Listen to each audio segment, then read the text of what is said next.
leaders. Most beloved District Governor Land Jersey Job sir, presiding officer. ഞാൻ മെഡിസിന്റെ ഒരു distributor പാവം രണ്ട് മൂന്ന് കേസ് ചെയ്യുന്ന വ്യക്തിയാണ്. ആരുടെതാണെന്ന് അറിയത്തില്ല. എല്ലാവരും ഒന്ന് മ്യൂട്ട് ചെയ്തേക്കണേ. നമ്മുടെ അനിൽകുമാർ സാറിനാണ്. അനിൽകുമാർ സാർ പ്രിസൈഡിംഗ് ഓഫീസർ, ഏറ്റവും പ്രിയങ്കരനായ സുഹൃത്ത് ലയൺ കബീർദാസ് സാർ, എന്നെ ഇൻട്രൊഡ്യൂസ് ചെയ്ത പ്രിയ സുഹൃത്ത് ലയൺ ഷാഹുൽ സാർ, അതുപോലെ തന്നെ ലയൺ ഫസലുദ്ദീൻ സാർ തുടങ്ങി ഈ ഓൺലൈൻ പ്ലാറ്റ്ഫോമിൽ സംബന്ധിക്കുന്ന എല്ലാ പ്രമുഖ ലയൺ നേതാക്കളെ, സുഹൃത്തുക്കളെ, ആദ്യമായി എനിക്കിങ്ങനെ ഒരു അവസരം തന്നതിന് സ്നേഹബഹുമാനമുള്ള district governor lion Jency Job സാറിനോടുള്ള കൃതജ്ഞത ഞാൻ അറിയിക്കുന്നു. ഒരു വലിയ ഉത്തരവാദിത്വമാണ് അദ്ദേഹം എന്നിൽ വിശ്വാസം അർപ്പിച്ച് എന്നെ ഏൽപ്പിച്ചിരിക്കുന്നത്. തീർച്ചയായും പ്രതീക്ഷയ്ക്കൊത്ത് വരുവാൻ എൻ്റെ കഴിവിൻ്റെ പരമാവധി ശ്രമിക്കാം എന്നുള്ള ഒരു വാക്ക് തന്നുകൊണ്ട് ഈ ഒരു ഓൺലൈൻ സെഷൻ ആരംഭിക്കാം. ഒരിക്കൽ കൂടി എല്ലാവർക്കും സ്വാഗതം. Mental health, where there is a need there is a lion, നമ്മളെപ്പോഴും പറയുന്നതാണ്. ലയൺസ് ഇന്റർനാഷണലിനെ സംബന്ധിച്ചിടത്തോളം വളരെ പ്രാധാന്യത്തോടുകൂടി ഒരു ഫെൽറ്റ് നീഡ് ഐഡന്റിഫൈ ചെയ്യുകയും അതിൻ്റെ അടിസ്ഥാനത്തിൽ ഈ വർഷം മുതൽ international president lion AP Singh അവരുടെ പ്രത്യേക താല്പര്യപ്രകാരം ലോകമൊട്ടാകെ തന്നെ ലയൺസ് ക്ലബ്ബുകളുടെ നേതൃത്വത്തിൽ മെൻ്റൽ ഹെൽത്ത് ആൻഡ് വെൽബീയിങ് എന്ന ആ ഒരു സബ്ജക്റ്റിലൂടെ എടുത്തുകൊണ്ട് നമ്മുടെ സേവനം ആ മേഖലകളിലേക്ക് കൂടി വ്യാപിപ്പിച്ചിരിക്കുകയാണ്. ഈ സന്ദർഭത്തിൽ 3180A എന്ന നമ്മുടെ ഡിസ്ട്രിക്റ്റിൽ ഏറ്റവും മികച്ച രീതിയിൽ ഇതിൻ്റെ പ്രവർത്തനങ്ങൾ നമുക്ക് മുന്നോട്ട് കൊണ്ടുപോകേണ്ടതുണ്ട്. എന്താണ് ഇതിൻ്റെ പ്രാധാന്യം? ലോകമൊട്ടാകെ പുരോഗതിയുടെ ഒരു മറുവശമായിട്ട് മാനസിക ആരോഗ്യ പ്രശ്നങ്ങൾ വർദ്ധിച്ചു വരുന്ന കാഴ്ചയാണ് നാം കാണുന്നത്. അതിൻ്റെ ഫലമായിട്ട് ആളുകളുടെ വ്യക്തി ജീവിതത്തിൽ പ്രതിസന്ധികൾ ഉടലെടുക്കുകയും പ്രതിസന്ധികളെ തരണം ചെയ്യുവാൻ സാധിക്കാതെ കുറച്ചു പേരെങ്കിലും ആത്മഹത്യ ചെയ്യുകയും ചെയ്യുന്ന ദയനീയമായ ഒരു കാഴ്ച നമ്മൾ കാണുന്നു. ഓരോ 40 സെക്കൻഡിലും ഒരു വ്യക്തി ആത്മഹത്യയിലൂടെ ജീവൻ വെടിയുന്നു. അതുമൂലം കഷ്ടത്തിലാകുന്ന കുടുംബാംഗങ്ങൾ, സുഹൃത്തുക്കൾ, ബന്ധുമിത്രാദികൾ. അപ്പോൾ അതിൻ്റെ വില വളരെ വലുതാണ്. ആത്മഹത്യ നമുക്ക് തടയേണ്ടതുണ്ട്. അതുകൂടാതെ വിഷാദ രോഗം പോലെയുള്ള മാനസിക രോഗങ്ങൾ, ഉത്കണ്ഠ രോഗങ്ങൾ, മറ്റ് ചെറുതും വലുതുമായ മാനസികാരോഗ്യ പ്രശ്നങ്ങൾ, ഇതൊക്കെ തന്നെ തിരിച്ചറിയപ്പെടാതെ പോകുന്നു. യഥാസമയം ചികിത്സ നൽകിയാൽ, കണ്ടെത്താൻ കഴിഞ്ഞാൽ ഒരു വ്യക്തിയെ തൻ്റെ ജീവിതത്തിലേക്ക് മടക്കി കൊണ്ടുവരുവാനും ആ വ്യക്തിയുടെ ആയുസ് വരെ തൻ്റെ എല്ലാ കഴിവുകളും പ്രയോജനപ്പെടുത്തിക്കൊണ്ട് ജീവിതത്തിലെ നേട്ടങ്ങൾ കൈവരിക്കുവാൻ ആ വ്യക്തിയെ നമുക്ക് പ്രാപ്തരാക്കുവാൻ നമുക്ക് സാധിക്കും. അപ്പോൾ നേരത്തെ തിരിച്ചറിയുവാൻ കഴിയുക എന്നുള്ളതാണ് അതിൻ്റെ പ്രധാനപ്പെട്ട കാര്യം. അപ്പോൾ അന്തർദേശീയ തലത്തിൽ വ്യക്തമായ ഉദ്ദേശ ലക്ഷ്യങ്ങളോടുകൂടിയാണ് ഈ ഒരു സബ്ജക്റ്റ് നമുക്ക് എടുത്തിട്ടുള്ളത്. അതിനുവേണ്ടിയുള്ള ഒരുപാട് മെറ്റീരിയൽസ് ഇന്റർനാഷണൽ സൈറ്റിൽ നമുക്ക് ലഭ്യമാണ്. അതെല്ലാം പ്രിയപ്പെട്ടവരും അതെല്ലാം കാണുകയും അത് ഡൗൺലോഡ് ചെയ്യുകയും അതെല്ലാം പ്രയോജനപ്പെടുത്തുകയും ചെയ്യണമെന്നുള്ളൊരു ആഹ്വാനത്തോടുകൂടി, റിക്വസ്റ്റോടുകൂടി ഞാൻ ഇന്നത്തെ വിഷയത്തിലേക്ക് കടക്കാം. ഇന്നത്തെ വിഷയം എന്ന് പറയുന്നത് മെൻ്റൽ ഹെൽത്ത് ആൻഡ് വെൽബീയിങ് എന്നുള്ളതാണ്. സർ, സ്ലൈഡ് ഒന്ന് കാണിക്കുക, ഷെയർ ചെയ്യാം സർ. കവിത സർ, കുറച്ച് സ്ലൈഡ്സ് തയ്യാറാക്കിയിട്ടുണ്ട്. നമുക്ക് ആ സ്ലൈഡ് കണ്ടു പോകാം. സാർ മ്യൂട്ടാണ്, കബീർ സാർ മ്യൂട്ടാണ്. ഓക്കെ, ഞാൻ ഷെയർ ചെയ്യാം. ഒരു സെക്കൻഡ് ഒന്ന് ഹോൾഡ് ചെയ്യണേ please sir. Thank you. Screen sharing, screen വരുന്നുണ്ടോ? ഇല്ല, വന്നില്ലല്ലേ? ഇല്ല സർ, വന്നില്ല. ഒരു സെക്കൻഡ്.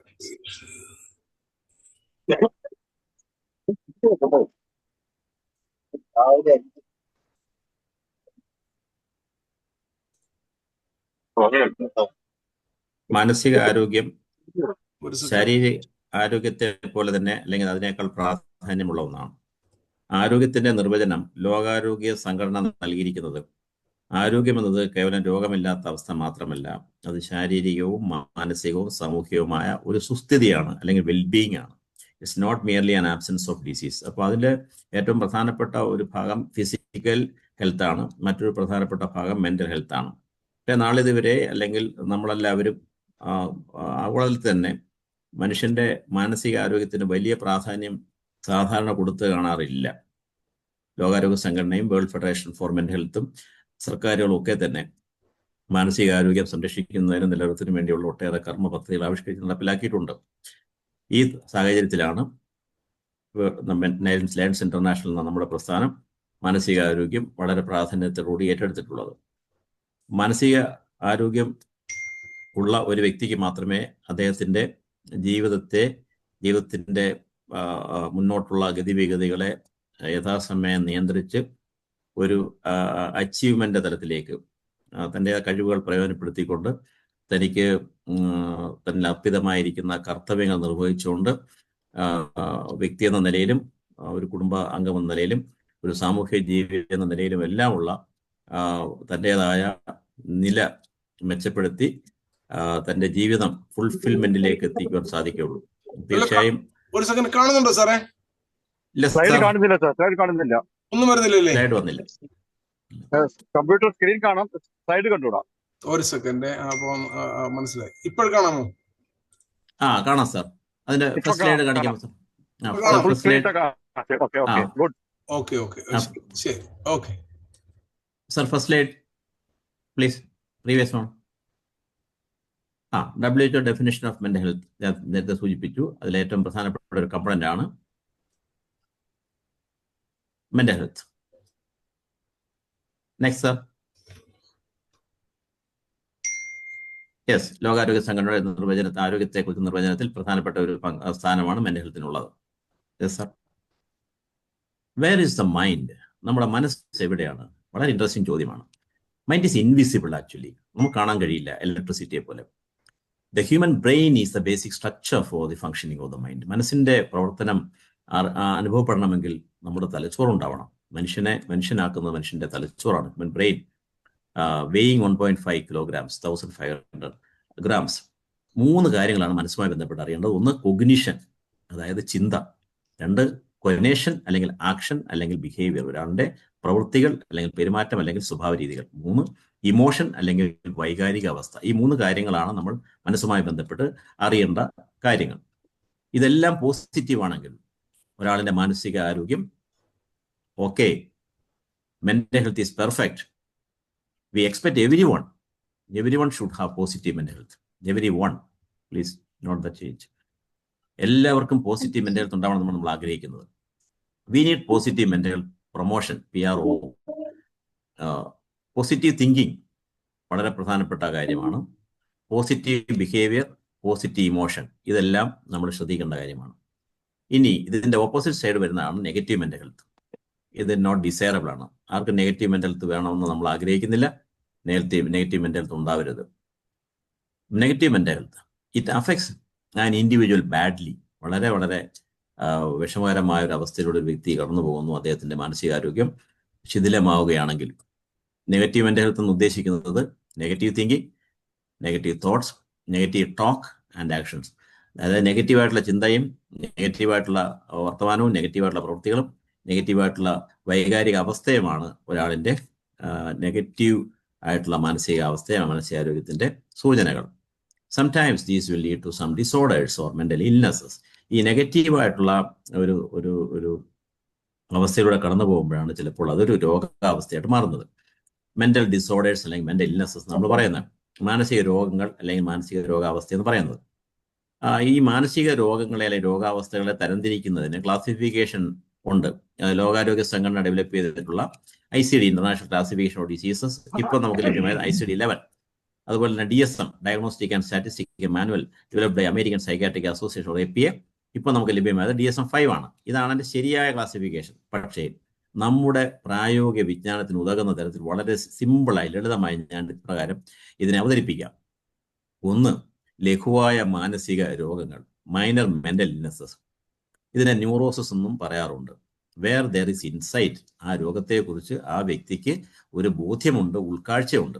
കൂടാതെ സൈക്കോസിസ് കാണുന്ന ഡെലൂഷൻ, ഹാലുസിനേഷൻ എന്ന് പറയുന്ന സൈക്കോസിസിന്റെ ലക്ഷണങ്ങൾ ഒന്നും തന്നെ ഈ ലഘുവായ മാനസിക രോഗാവസ്ഥയായ ന്യൂറോസിസ് ഉണ്ടാവില്ല. ഇതാണ് നമ്മൾ മനസ്സിലാക്കേണ്ടത്. ഇതിനെ ഒരു രോഗം ലഘുവാണോ ഗൗരവമുള്ളതാണോ എന്ന് അറിയുന്നതിനുള്ള തിരിച്ചറിയാനുള്ള 2 കാര്യങ്ങളാണ്. ഒന്ന്, ഉൾക്കാഴ്ച ഉണ്ട് അല്ലെങ്കിൽ ഉൾക്കാഴ്ച ഇല്ല. ഉൾക്കാഴ്ച ഉണ്ടെങ്കിൽ അത് ലഘുവായ പ്രശ്നമാണ്. ഉൾക്കാഴ്ച നഷ്ടപ്പെടുന്ന അവസ്ഥയാണ് മേജർ മെന്റൽനെസ് അല്ലെങ്കിൽ സൈക്കോസിസ്. Where there is no insight, അയാൾക്ക് ഉൾക്കാഴ്ചയേ ഇല്ല. And there are symptoms of സൈക്കോസിസ് ലൈക്ക് ഡെലൂഷൻ ആൻഡ് ഹാലുസിനേഷൻ. ഈ ഡെലൂഷൻ എന്ന് പറഞ്ഞാൽ ഒരു വ്യക്തി മുറുകെ പിടിക്കുന്ന ഡെലൂഷൻ എന്ന് പറഞ്ഞാൽ ഒരു വ്യക്തി മുറുകെ പിടിക്കുന്ന അവാസ്തവികങ്ങളായ തകർക്കാൻ പറ്റാത്ത വിശ്വാസങ്ങളാണ്. ആ വ്യക്തിയെ സംബന്ധിച്ചിടത്തോളം അത് ശരിയാണ്. അയാൾ എനിക്ക് കഴിക്കാൻ തരുന്ന ആഹാരത്തിൽ വിഷം കലർത്തിയിട്ടുണ്ട്, ഒരു ഡൗട്ടും അയാൾക്കില്ല. അമ്മ വിഷം കലർത്തിയിട്ടുണ്ട്, അതുകൊണ്ട് അമ്മ തരുന്ന ഭക്ഷണം എനിക്ക് വേണ്ട. സ്വന്തം വീട്ടിൽ നിന്നും നൽകുന്ന ആഹാരം കഴിക്കാതെ സ്വന്തമായി പാചകം ചെയ്ത് കഴിക്കുന്ന ആൾക്കാരുണ്ട്, അല്ലെങ്കിൽ ഭക്ഷണം വരുത്തി കഴിക്കുന്ന ആൾക്കാരുണ്ട്. കാരണം അവർ വിശ്വസിക്കുന്നില്ല അവർക്ക് കൊടുക്കുന്ന ഭക്ഷണം സേഫ് ആണെന്ന്. അതുപോലെ തന്നെ വിദൂരതയിൽ നിന്ന് ആളുകൾ തങ്ങളെ ക്യാമറ കൊണ്ട് നിരീക്ഷിക്കുന്നു, അവരങ്ങ് വിശ്വസിക്കുകയാണ്. അല്ലെങ്കിൽ തങ്ങളുടെ ഏതെങ്കിലും സ്വത്തുവകൾ കൈക്കലാക്കാൻ ശ്രമിക്കുന്നു. ഇങ്ങനെയൊക്കെയുള്ള വളരെ അടിസ്ഥാനരഹിതമായ ചിന്തകളും ഒക്കെയാണ് അവരെ ഭരിക്കുന്നത്. ഇത്തരത്തിലുള്ള അടിസ്ഥാനരഹിതമായ വിശ്വാസങ്ങൾ, ഒരു വ്യക്തി മുറുകെ പിടിക്കുന്ന വിശ്വാസങ്ങൾ ഡെലൂഷൻ എന്ന് പറയുന്നത്. മറ്റൊന്ന് ഹാലുസിനേഷൻ ആണ്. ഹാലുസിനേഷൻ എന്ന് പറഞ്ഞാൽ a sensory perception without a stimulus. പഞ്ചേന്ദ്രിയങ്ങളുടെ ഉദ്ദീപനമില്ലാതെ ഒരു വ്യക്തിക്ക് ഒരു ഇന്ദ്രിയ അനുഭവം ഉണ്ടാവുകയാണെങ്കിൽ അതിന് ഹാലുസിനേഷൻ എന്ന് പറയും. അപ്പോൾ 5 മൊഡാലിറ്റീസുമായിട്ട് ബന്ധപ്പെട്ട് ഹാലുസിനേഷൻ ഉണ്ടാകാറുണ്ട്. ഇനി എന്താണ് മാനസിക രോഗങ്ങൾക്ക് കാരണം? ബയോസൈക്കോ സോഷ്യൽ മോഡൽ എന്ന ഒരു മാതൃകയാണുള്ളത്. ബയോളജിക്കൽ ഫാക്ടേഴ്സ്, അതായത് ജനിതകമായ കാരണങ്ങൾ, ജനറ്റിക് കോസസ് ഉണ്ട്. Underline neurotransmitter level dysfunction, നമ്മുടെ തലച്ചോറിലുള്ള രാസപദാർത്ഥങ്ങളായ neurotransmitter substance like dopamine, serotonin, അങ്ങനെയുള്ള പദാർത്ഥങ്ങൾ അതിൻ്റെ ലഭ്യതയിലും വിനിമയത്തിലും വിതരണത്തിലും ഒക്കെയുള്ള ബാലൻസ് ഒക്കെ നഷ്ടപ്പെടുന്നതുമായി ബന്ധപ്പെട്ടാണ്. അങ്ങനെയാണ് ഒരു പ്രധാനപ്പെട്ട തിയറി ഉള്ളത്. അതുപോലെ ഹോർമോണൽ ഡെഫിഷ്യൻ, ശരീരത്തിലുള്ള ചില ഹോർമോണുകൾ, ഉദാഹരണത്തിന് തൈറോയ്ഡ് ഗ്രന്ഥിയുടെ പ്രവർത്തനം തയ്യാറാകുമ്പോൾ കുറയുമ്പോൾ ഹൈപ്പോതൈറോയിഡിസം ഉണ്ടാകുന്നു. ഹൈപ്പോതൈറോയിഡിസം ഉണ്ടാകുന്ന ആൾക്കാർക്ക് വിഷാദ രോഗം ഉണ്ടാവാം, ഉത്കണ്ഠ ഉണ്ടാകാം. അതുപോലെ ഹോർമോണൽ ഇംബാലൻസ്, ചില nutritional deficiencies like thiamine deficiency, vitamin B1 അല്ലെങ്കിൽ തൈമിൻ എന്ന് പറഞ്ഞ ഒരു വൈറ്റമിൻ കുറയുമ്പോൾ അത് ഒരുപക്ഷെ മറവി പോലുള്ള അവസ്ഥയിലെത്തിക്കാം. മെഡിക്കൽ ഇൽനെസസ് ലൈക്ക് യുറേമിയ, കിഡ്നിയുടെ അസുഖം മൂലം ബ്ലഡ് യൂറിയ കൂടുന്നത് മൂലം ഒരാളുടെ മാനസിക നില തകരാറിലാവാം. അതുപോലെ ഹൈപ്പർ അമോണിയ ലെവൽ കൂടുമ്പോൾ ഉണ്ടാകുന്ന ബ്രെയിൻ ഡിസ്ഫങ്ഷൻ, ഇതൊക്കെയും മാനസിക രോഗലക്ഷണങ്ങളായിട്ടായിരിക്കും പ്രകടമാവുന്നത്. Next please sir. ഇനി സൈക്കോളജിക്കലായിട്ട് കാരണങ്ങൾ എന്ന് പറഞ്ഞു കഴിഞ്ഞാൽ നമ്മളെ അലട്ടുന്ന ഒരു പ്രധാനപ്പെട്ട കാരണമാണ് സ്ട്രെസ് എന്ന് പറയുന്നത്. വൂം ടു ടോംബാണ്. അമ്മയുടെ ഉദരത്തിൽ മുതലേ നമ്മുടെ സ്ട്രെസ് തുടങ്ങുന്നു, അന്ത്യശ്വാസം വലിക്കുന്നതുവരെ ഈ സ്ട്രെസ് തുടരുന്നു. അപ്പോൾ സ്ട്രെസ്സിൽ നിന്ന് നമുക്ക് മോചനമേ ഇല്ല. But we have to identify stress, we have to build up coping strategies. ഓരോരുത്തരും അവരവർക്ക് പറ്റുന്ന രീതിയിലുള്ള കോപ്പിംഗ് സ്ട്രാറ്റജീസ്, ഈ സ്ട്രെസ്സിനെ തിരിച്ചറിയുകയും അതിനെ മാനേജ് ചെയ്യുന്നതിനുള്ള സ്ട്രാറ്റജീസ് ഓരോരുത്തരും അവനവൻ്റെതായ രീതിയിൽ ഡെവലപ്പ് ചെയ്ത് മുന്നോട്ട് കൊണ്ടുപോകുമ്പോഴാണ് ആ സ്ട്രെസ് നമ്മളെ ബാധിക്കാതെ മുന്നോട്ട് പോകുന്നത്. സ്ട്രെസ് ഇല്ലാതെ ജീവിക്കാൻ പറ്റത്തില്ല, അതല്ലെങ്കിൽ സ്ട്രെസ്സിനെ മാറ്റി ജീവിക്കാൻ പറ്റത്തില്ല. അപ്പോൾ അത് വളരെ പ്രധാനപ്പെട്ട കാര്യം. ഇനി ഒരാൾക്ക് സ്ട്രെസ് മാനേജ് ചെയ്യാൻ കഴിയുന്നില്ലെങ്കിൽ എന്ത് സംഭവിക്കുന്ന അറിയാമോ? ഡിസ്ട്രെസ്സിലേക്ക് പോകും, അത് അസ്വസ്ഥതയിലേക്ക് പോകും. അങ്ങനെ അസ്വസ്ഥതയിലേക്ക് പോകും നമ്മൾ തിരിച്ചറിയണം. കോഗ്നിറ്റീവ് ചേഞ്ചസ് ഉണ്ടാവാം, ചിന്താപരമായ തകരാറുണ്ടാവാം, സൈക്കോളജിക്കലായിട്ട് തകരാറുണ്ടാവാം, ബിഹേവിയർ തകരാറുണ്ടാവാം സ്ട്രെസ് മൂലം. Diabetes, hyper tension, cardiovascular disease തുടങ്ങിയ പല രോഗങ്ങളിലേക്കും സ്ട്രെസ് വഴിതെളിക്കാം. അങ്ങനെ പലതരത്തിലുള്ള ഡിസ്ട്രെസ്സിലേക്ക് സ്ട്രെസ് എത്തിക്കുമ്പോൾ അത് കൃത്യമായി തിരിച്ചറിയുകയും നമ്മൾ അത് മാനേജ് ചെയ്യുകയും ചെയ്യണം. ഇൻ കേസ് മാനേജ് ചെയ്യാൻ പറ്റാതെ വന്നു കഴിഞ്ഞാലാണ് പ്രീവിയസ് മാനേജ് ചെയ്യാൻ പറ്റാതെ വരുമ്പോൾ അത് ആൻസൈറ്റിയിലേക്ക് പോകുന്നു. ആൻസൈറ്റി മാനേജ് ചെയ്യാൻ പറ്റുന്നില്ല, ഡിപ്രഷനിലേക്ക് പോകുന്നു. വളരെ പ്രധാനപ്പെട്ട പോയിന്റാണ്. ഇനി ഇതൊരു കണ്ടിന്യൂമാണ്. Stress leads to distress leads to anxiety leads to depression. If not treated properly, depression can end up in dementia. വളരെ പ്രധാനപ്പെട്ട നമ്മളെല്ലാം ജീവിതത്തിൽ ഓർമ്മകൾ, നമ്മുടെ ലൈഫ് എന്ന് പറഞ്ഞാൽ ഓർമ്മകളും കൂടെയാണ്. ഓർമ്മകൾ ഇല്ലാതാവുമ്പോൾ നമ്മുടെ ലൈഫ് അവിടെ തീർന്നു എന്ന് വേണമെങ്കിൽ പറയാം. അപ്പോൾ ഡെമൻഷ്യ ഒരു വ്യക്തിക്ക് ഉണ്ടാവാൻ സാധ്യതയുള്ള ഏറ്റവും ഗൗരവമുള്ള ഒരു അവസ്ഥയാണ് കോഗ്നിറ്റീവ് ഇമ്പയർമെന്റ്, ക്യാരക്ടറൈസ്ഡ് ബൈ നമ്മുടെ മറവി ഉണ്ടാകുന്നു. റീസെന്റ് മെമ്മറി ആണ് സാധാരണ നഷ്ടപ്പെടുന്നത്. ഓഫൺ മെയിൻറ്റെയിനിങ് റിമോട്ട് മെമ്മറി, ദീർഘകാല ഓർമ്മ നിലനിൽക്കുകയും സമീപകാല ഓർമ്മ നഷ്ടപ്പെടുകയും ചെയ്യുന്നു. അതുപോലെ impairment in activities of daily living, നിത്യേനയുള്ള കാര്യങ്ങളിലെല്ലാം തകരാറ് സംഭവിക്കുന്നു. എക്സിക്യൂട്ടീവ് ഡിസ്ഫങ്ഷൻ, ഒരു കാര്യം നിർവഹിക്കുന്നതിനുള്ള കാര്യപ്രാപ്തി നഷ്ടപ്പെടുന്നു. വ്യക്തിത്വ പ്രശ്നങ്ങൾ, പേഴ്സണാലിറ്റി ചേഞ്ച് ഉണ്ടാകുന്നു. ഇങ്ങനെയൊന്നും ആയിരുന്നില്ലല്ലോ ഈ അമ്മാവൻ അല്ലെങ്കിൽ അച്ഛൻ എന്ന് നമുക്ക് തോന്നുന്ന തരത്തിലേക്ക് പ്രകടമായ ഒരുപാട് വ്യക്തിത്വ പ്രശ്നം ഉണ്ടാകുന്നു. Impairment doing simple maths and calculation, ചെറിയ കണക്കുകൂട്ടൽ അസാധ്യമായി വരുന്നു, കണക്കുകൂട്ടൽ തെറ്റുന്നു. ഫോർ പേഴ്സണൽ കെയർ, സ്വന്തമായുള്ള കാര്യങ്ങൾ നിർവഹിക്കാൻ, സ്വന്തം പല തേക്കുക, കുളിക്കുക, അല്ലെങ്കിൽ ഡ്രസ് ചെയ്യുക, ഇങ്ങനെയൊക്കെയുള്ള ദൈനംദിന കാര്യങ്ങൾ നിർവഹിക്കാൻ പറ്റാതെ വരുന്നു. ഫാക്ടസ് യൂഫോറിയ എന്ന് പറയുന്ന ഒരവസ്ഥ.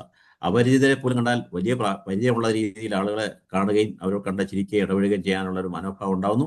മൂഡ് ചേഞ്ചസ്, മൂഡ് തകരാർ ഉണ്ടാകുന്നു. ലൂസിങ് വേ, വീട്ടിൽ നിന്ന് വെളിയിലേക്ക് പോയാൽ തിരിച്ച് വീട്ടിലേക്ക് എത്താനുള്ള വഴി മറന്നു പോകുന്നു. ഫോർഗെറ്റിംഗ് നെയിംസ് ആൻഡ് ഫേസസ്, മുഖങ്ങൾ ഓർക്കാൻ പറ്റാതെ വരുന്നു, പേരുകൾ ഓർക്കാൻ പറ്റാതെ വരുന്നു. പിന്നെ hallucinations like seeing dead persons, മരിച്ച ആൾക്കാർ, മരിച്ചുപോയവരൊക്കെ അടുത്ത് വന്ന് നിൽക്കുന്നതായിട്ടോ ഇരിക്കുന്നതായിട്ടോ കിടക്കുന്നതായിട്ടോ ഒക്കെ തോന്നുന്നു. ആൻഡ് യു ഫിയർ, അകാരണമായി ഭയം ഉണ്ടാകുന്നു. ആൻസൈറ്റി ഉണ്ടാകുന്നു. സംശയം, എന്തിനും ഏതിനും സസ്പീഷ്യസ്നെസ്, ആളുകളെ അവിശ്വസിക്കുന്നു. പെർസിക്യൂട്ട് ഐഡിയാസ്, മറ്റുള്ളവർ തനിക്ക് തന്നെ ഉപദ്രവിക്കാൻ വരുന്നു, അല്ലെങ്കിൽ തനിക്കെതിരായി പ്രവർത്തിക്കുന്നു തുടങ്ങിയ ഡെലൂഷൻസ് ഉൾപ്പെടെയുള്ള കാര്യങ്ങൾ ഒരുപക്ഷെ വരാം. കൂടാതെ സൂയിസൈഡ് ഐഡിയേഷൻ ഒക്കെ വരാം. ഇതൊക്കെയാണ് ഈ മറവി രോഗമായിട്ട് ബന്ധപ്പെട്ട് വരുന്നത്. പിന്നെ വരുന്നത് സോഷ്യൽ കോസസ്.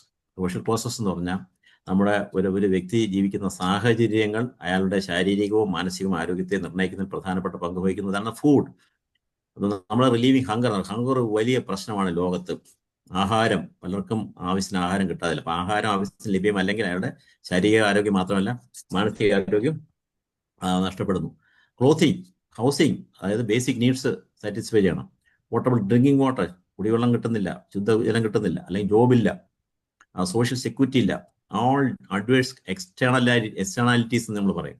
ഒരുപാട് ബാഹ്യ കാരണങ്ങൾ മൂലം ആരോഗ്യം നഷ്ടപ്പെടുന്നു. ആരോഗ്യം, അപ്പോൾ ശാരീരികവും മാനസികവുമായ ആരോഗ്യത്തെ നിർണ്ണയിക്കുന്ന സോഷ്യൽ ഡിറ്റർമിനൻസ് ഓഫ് ഹെൽത്തിന് വളരെ പങ്കുണ്ട്.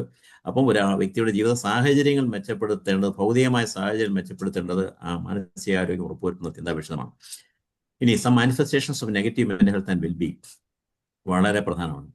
നെഗറ്റീവായിട്ടുള്ള മാനസിക ആരോഗ്യത്തിന്റെ ലക്ഷണങ്ങളാണ്, അതുപോലെ തന്നെ വെൽബീയിങ്ങിന്റെ ലക്ഷണങ്ങൾ. ഏറ്റവും പ്രധാനമാണ്, ശ്രദ്ധിക്കണം, ഉറക്കക്കുറവ്. ഇൻസോംനിയ എന്ന് പറയുന്നത് ഇനബിലിറ്റി ടു സ്ലീപ്പ്. ഉറക്കം നമുക്ക് അത്യന്താപേക്ഷിതമാണ്. 8 hours ഓഫ് സ്ലീപ്പാണ് നമ്മൾ കൊണ്ടുപോകണമെന്ന് ആഗ്രഹിക്കുന്നതല്ല പറയുന്നത്. അതിന് കുറവ് സംഭവിക്കാതിരിക്കാൻ ശ്രദ്ധിക്കണം. അത് പഠിക്കുന്ന കുട്ടികളോ അല്ലെങ്കിൽ അങ്ങനെയുള്ള ചില ഡ്യൂട്ടി ഷിഫ്റ്റൊക്കെ ചെയ്യുന്ന ആൾക്കാരോ ഒക്കെ അവരുടെ ഷിഫ്റ്റൊക്കെ അടിസ്ഥാനത്തിൽ ഒരു പക്ഷേ ഉറക്കം കുറഞ്ഞു പോകാം, അല്ലെങ്കിൽ ഉറങ്ങാതിരിക്കാമെങ്കിലും അത് കോമ്പൻസേറ്റ് ചെയ്ത് അവർ ഉറങ്ങേണ്ടതാണ്. പിന്നെ ഇമ്പേർഡ് സെൽഫ് കെയർ വളരെ പ്രധാനപ്പെട്ട ഒന്നാണ്. Self care impairment, impaired biological functioning such as reduced apatite and reduced libido. ലൈംഗിക ജീവിതം താറുമാറാകുന്നു, ലൈംഗിക ജീവിതത്തിലെ സന്തോഷം നഷ്ടപ്പെടുന്നു. അത് വളരെ പ്രധാനപ്പെട്ട ഒരു നെഗറ്റീവായിട്ടുള്ള ഒരു അവസ്ഥയാണ്. പലരും അത് ഗവനിക്കാറില്ല. അതുപോലെ തന്നെ വിശപ്പ് കുറയുന്നു, അത് പ്രധാനപ്പെട്ട കാര്യമാണ്. പിന്നെ സംസാരം കുറയുന്നു, അല്ലെങ്കിൽ സംസാരം വർദ്ധിക്കുന്നു. നെഗറ്റീവ് തോട്ട്സ്, നെഗറ്റീവായിട്ടുള്ള ചിന്തകൾ ഇങ്ങനെ ആളിനെ ഭരിക്കുന്നു. നെഗറ്റീവായിട്ടുള്ള പെരുമാറ്റത്തിലെല്ലാം നെഗറ്റീവായിട്ടുള്ള അനുഭവങ്ങൾ ഉണ്ടാകുന്നു. ഒപ്പം നെഗറ്റീവായിട്ടുള്ള ഇമോഷൻസ്, വൈകാരിക അവസ്ഥ നെഗറ്റീവായി മാറുന്നു. അപ്പോൾ ഒന്നിനും സന്തോഷമില്ല, ഉത്സാഹമില്ല, ഒരു കാര്യം ചെയ്യാനുള്ള ഇനിഷ്യേറ്റീവ് ഇല്ല, ഒരു കാര്യം വേണ്ട രീതിയിൽ ചെയ്യാൻ പറ്റുന്നില്ല, ആളുകളോടുള്ള ഇടപഴകൽ, ആളുകളുടെ ബന്ധത്തിൽ വിള്ളലുകൾ സംഭവിക്കുന്നു, ദേഷ്യം ഉണ്ടാകുന്നു, മറ്റുള്ളവരെ പരിഗണിക്കാതിരിക്കുന്നു. അങ്ങനെ ഒട്ടേറെ പ്രശ്നങ്ങൾ ഇന്റർപേഴ്സണൽ റിലേഷൻഷിപ്പിൽ ഉണ്ടാകുന്നു. ഇന്ന് നമുക്കറിയാം, നമ്മുടെ നാട്ടിൽ ദമ്പതികളുടെ ഇടയിൽ ഒരുപാട് പ്രശ്നങ്ങൾ. എന്തുകൊണ്ടാണ്? Interpersonal relationship. സൂയിസൈഡിന്റെ ഏറ്റവും പ്രധാനപ്പെട്ട കാരണമായിട്ട് പറയുന്നത് ബന്ധങ്ങളിൽ വരുന്ന തകരാറാണ്. വിവാഹത്തിന് പുറത്തുള്ള വിവാഹ പങ്കാളിയുമായിട്ടല്ലാതെയുള്ള മറ്റുള്ളവരുമായിട്ട്, ഇതര വ്യക്തികളുമായിട്ടുള്ള ബന്ധത്തിൽ വരുന്ന തകരാറ് മൂലമാണ് പലരും ആത്മഹത്യ ചെയ്യുന്നതാണ് കണ്ടെത്തൽ. രണ്ടാമത്തെ കാര്യം, വിവാഹ ബന്ധത്തിനകത്തുള്ള പൊരുത്തക്കേടുകൾ മൂലം ആളുകൾ ആത്മഹത്യ ചെയ്യുന്നു. അപ്പോൾ ഈ ബന്ധങ്ങൾ, വ്യക്തികൾ തമ്മിലുള്ള ബന്ധങ്ങൾക്ക് വളരെ പ്രാധാന്യമുണ്ട്. May be at work place, may be in society. പിന്നെ മൂഡ് ചേഞ്ച് വളരെ പ്രധാനപ്പെട്ട ഒരു സംഗതിയാണ്. ചിലർ എക്സ്ട്രീം ലോ മൂഡിലേക്ക് പോകും. സ്ഥായ വൈകാരിക അവസ്ഥയാണ് മൂടെന്ന് പറയുന്നത്. സസ്റ്റൈൻഡ് ഇമോഷണൽ സ്റ്റേറ്റ് ആണ്. അത് ലോ മൂഡ് സ്റ്റേറ്റിലേക്ക് പോകുമ്പോഴാണ് ഡിപ്രഷൻ വരുന്നത്. അത് ഉയർന്ന മൂഡിലേക്ക് പോകുമ്പോഴാണ് സന്തോഷം അധികമായിട്ട് വരുന്നതും ഹൈപ്പോമേനിയ, മാനിയ തുടങ്ങിയ അവസ്ഥ, ഉന്മാദം എന്ന അവസ്ഥയിലേക്ക് പോകുന്നു. അപ്പം വിഷാദവും ഉന്മാദവും മാറി വരുന്ന ഒരു അവസ്ഥയ്ക്ക് നമ്മൾ ബൈപ്പോളർ മൂഡ് ഡിസോർഡർ എന്നാണ് പറയുന്നത്. പിന്നെ ഏറ്റവും പ്രധാനപ്പെട്ട ഒരു നെഗറ്റീവായിട്ടുള്ള ഒരു മാനിഫെസ്റ്റേഷൻ ആണ് സബ്സ്റ്റൻസ് അബ്യൂസ് ആൻഡ് ഡിപ്പെൻഡൻസ്. ഏതെങ്കിലും തരത്തിൽ ലഹരി പദാർത്ഥങ്ങൾ ഉപയോഗിച്ച് തുടങ്ങുകയും ക്രമേണ അതിൻ്റെ ഒരു ആശ്രിതനായിട്ട് മാറുകയും ചെയ്യുന്നു. സബ്സ്റ്റൻസ് ഇല്ലാതെ ജീവിക്കാൻ പറ്റില്ല എന്നൊരവസ്ഥ വരുന്നു. May be alcohol, may be other drugs. നേരത്തെ ബഹുമാനപ്പെട്ട DG പറഞ്ഞതുപോലെ ഡ്രഗ് അബ്യൂസ് നമ്മുടെ നാട്ടിൽ apart from alcohol illicit drug ആണ്. നിയമവിധേയമായിട്ട് ലഭിക്കുന്ന ആൾക്കഹോളും ടൊബാക്കോയും. പക്ഷേ ഇല്ലിസിറ്റ് ഡ്രഗ്, അതായത് നിയമവിധേയമല്ലാതെ ലഭിക്കുന്ന മരുന്നുകൾ, ഡ്രഗ്സ്, കെമിക്കൽസ്, അങ്ങനെയുള്ള രാസലഹരി പദാർത്ഥങ്ങൾ, പലതരത്തിലുള്ള MDMA പോലെയുള്ള രാസപദാർത്ഥങ്ങൾ, മെത്താംഫെറ്റമിൻ പോലുള്ള പദാർത്ഥങ്ങൾ, ഓപ്പിയേറ്റ്സ് പോലുള്ള പദാർത്ഥങ്ങൾ, അങ്ങനെ ഒട്ടേറെ ലഹരി പദാർത്ഥങ്ങൾ നമ്മുടെ നാട്ടിൽ ലഭ്യമാണ്. ഇതിന് ഒരു വലിയ സമാന്തര സമ്പദ് വ്യവസ്ഥയുണ്ട്. ഒരു വലിയ ലോബി ഇന്റർനാഷണലിൽ പ്രവർത്തിക്കുന്നുണ്ട്. ഗവൺമെന്റ് ഇതിനെയൊക്കെ നിയന്ത്രിക്കാൻ ഒരുപാട് ശ്രമിക്കുമ്പോഴും മറുവശത്ത് വ്യത്യസ്തമായ രീതിയിൽ ഇതിന്റെ ലഭ്യതയും അതിന്റെ വിതരണവും ഒക്കെ സമാന്തരമായിട്ട് ഇങ്ങനെ പോയിക്കൊണ്ടിരിക്കുകയാണ്. ചില രാജ്യങ്ങളിലെ ഗവൺമെന്റുകളെ പോലും നിയന്ത്രിക്കുന്നത് ഇത്തരം ലോബികളാണെന്നാണ് നമ്മുടെ ലിറ്ററേച്ചർ പറയുന്നത്.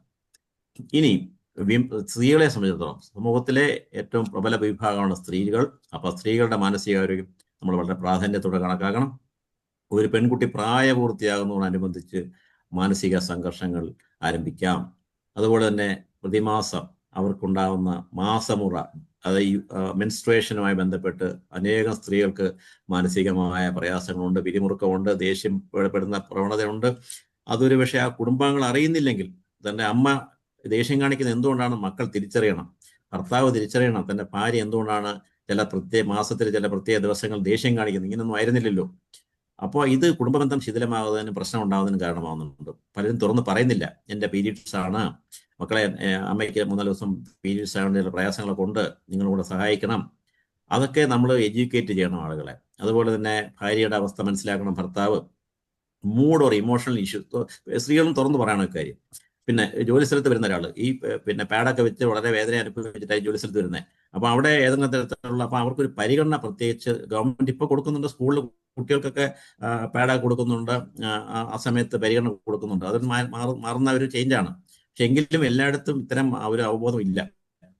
Mood or emotional issues associate with pregnancy, തീർച്ചയായും ഗർഭകാലം എന്ന് പറഞ്ഞാൽ ഒരു സ്ത്രീയുടെ ജീവിതത്തിലെ ഏറ്റവും ചലഞ്ചിങ് ആയിട്ടുള്ള ഒരു അവസ്ഥയാണ്. ഇതിനോടനുബന്ധിച്ച് മൂഡ് തകരാറുണ്ടാകുന്നു, ഇമോഷണൽ ഇഷ്യൂസ് ഉണ്ടാകുന്നു. ഇത് നമ്മൾ മനസ്സിലാക്കണം. അപ്പോൾ ഏറ്റവും പരിഗണന കൊടുക്കേണ്ട ഒരു സമയമാണ്. അതുകൊണ്ടാണ് നമ്മുടെ നാട്ടിലെ ഗർഭിണിയാകുമ്പോൾ തൻ്റെ അമ്മയുടെ അടുത്തേക്ക്, തൻ്റെ അമ്മ വീട്ടിലേക്ക് കൊണ്ടാക്കുന്ന ഒരു സംഗതി എന്താ വെച്ചാൽ അവിടെയാണ് ആ കുട്ടി ജനിച്ച് വളർന്നതൊക്കെ. അപ്പോൾ ആ കുട്ടിക്ക് ഏറ്റവും പരിരക്ഷ കൊടുക്കുന്നത് തൻ്റെ അമ്മയുടെ നേതൃത്വത്തിലാവും എന്നുള്ളൊരു വിശ്വാസത്തിലാണ് അവിടെ കൊണ്ടാക്കുന്നത്. അപ്പോൾ സാധാരണഗതിയിൽ നമുക്ക് പ്രശ്നങ്ങളില്ലാതെ പോകാൻ സാധിക്കും. പിന്നെ പോസ്റ്റ്മോർട്ടം ബ്ലൂസ് അല്ലെങ്കിൽ പോസ്റ്റ്മോർട്ടം ഡിപ്രഷൻ എന്ന് പറയും.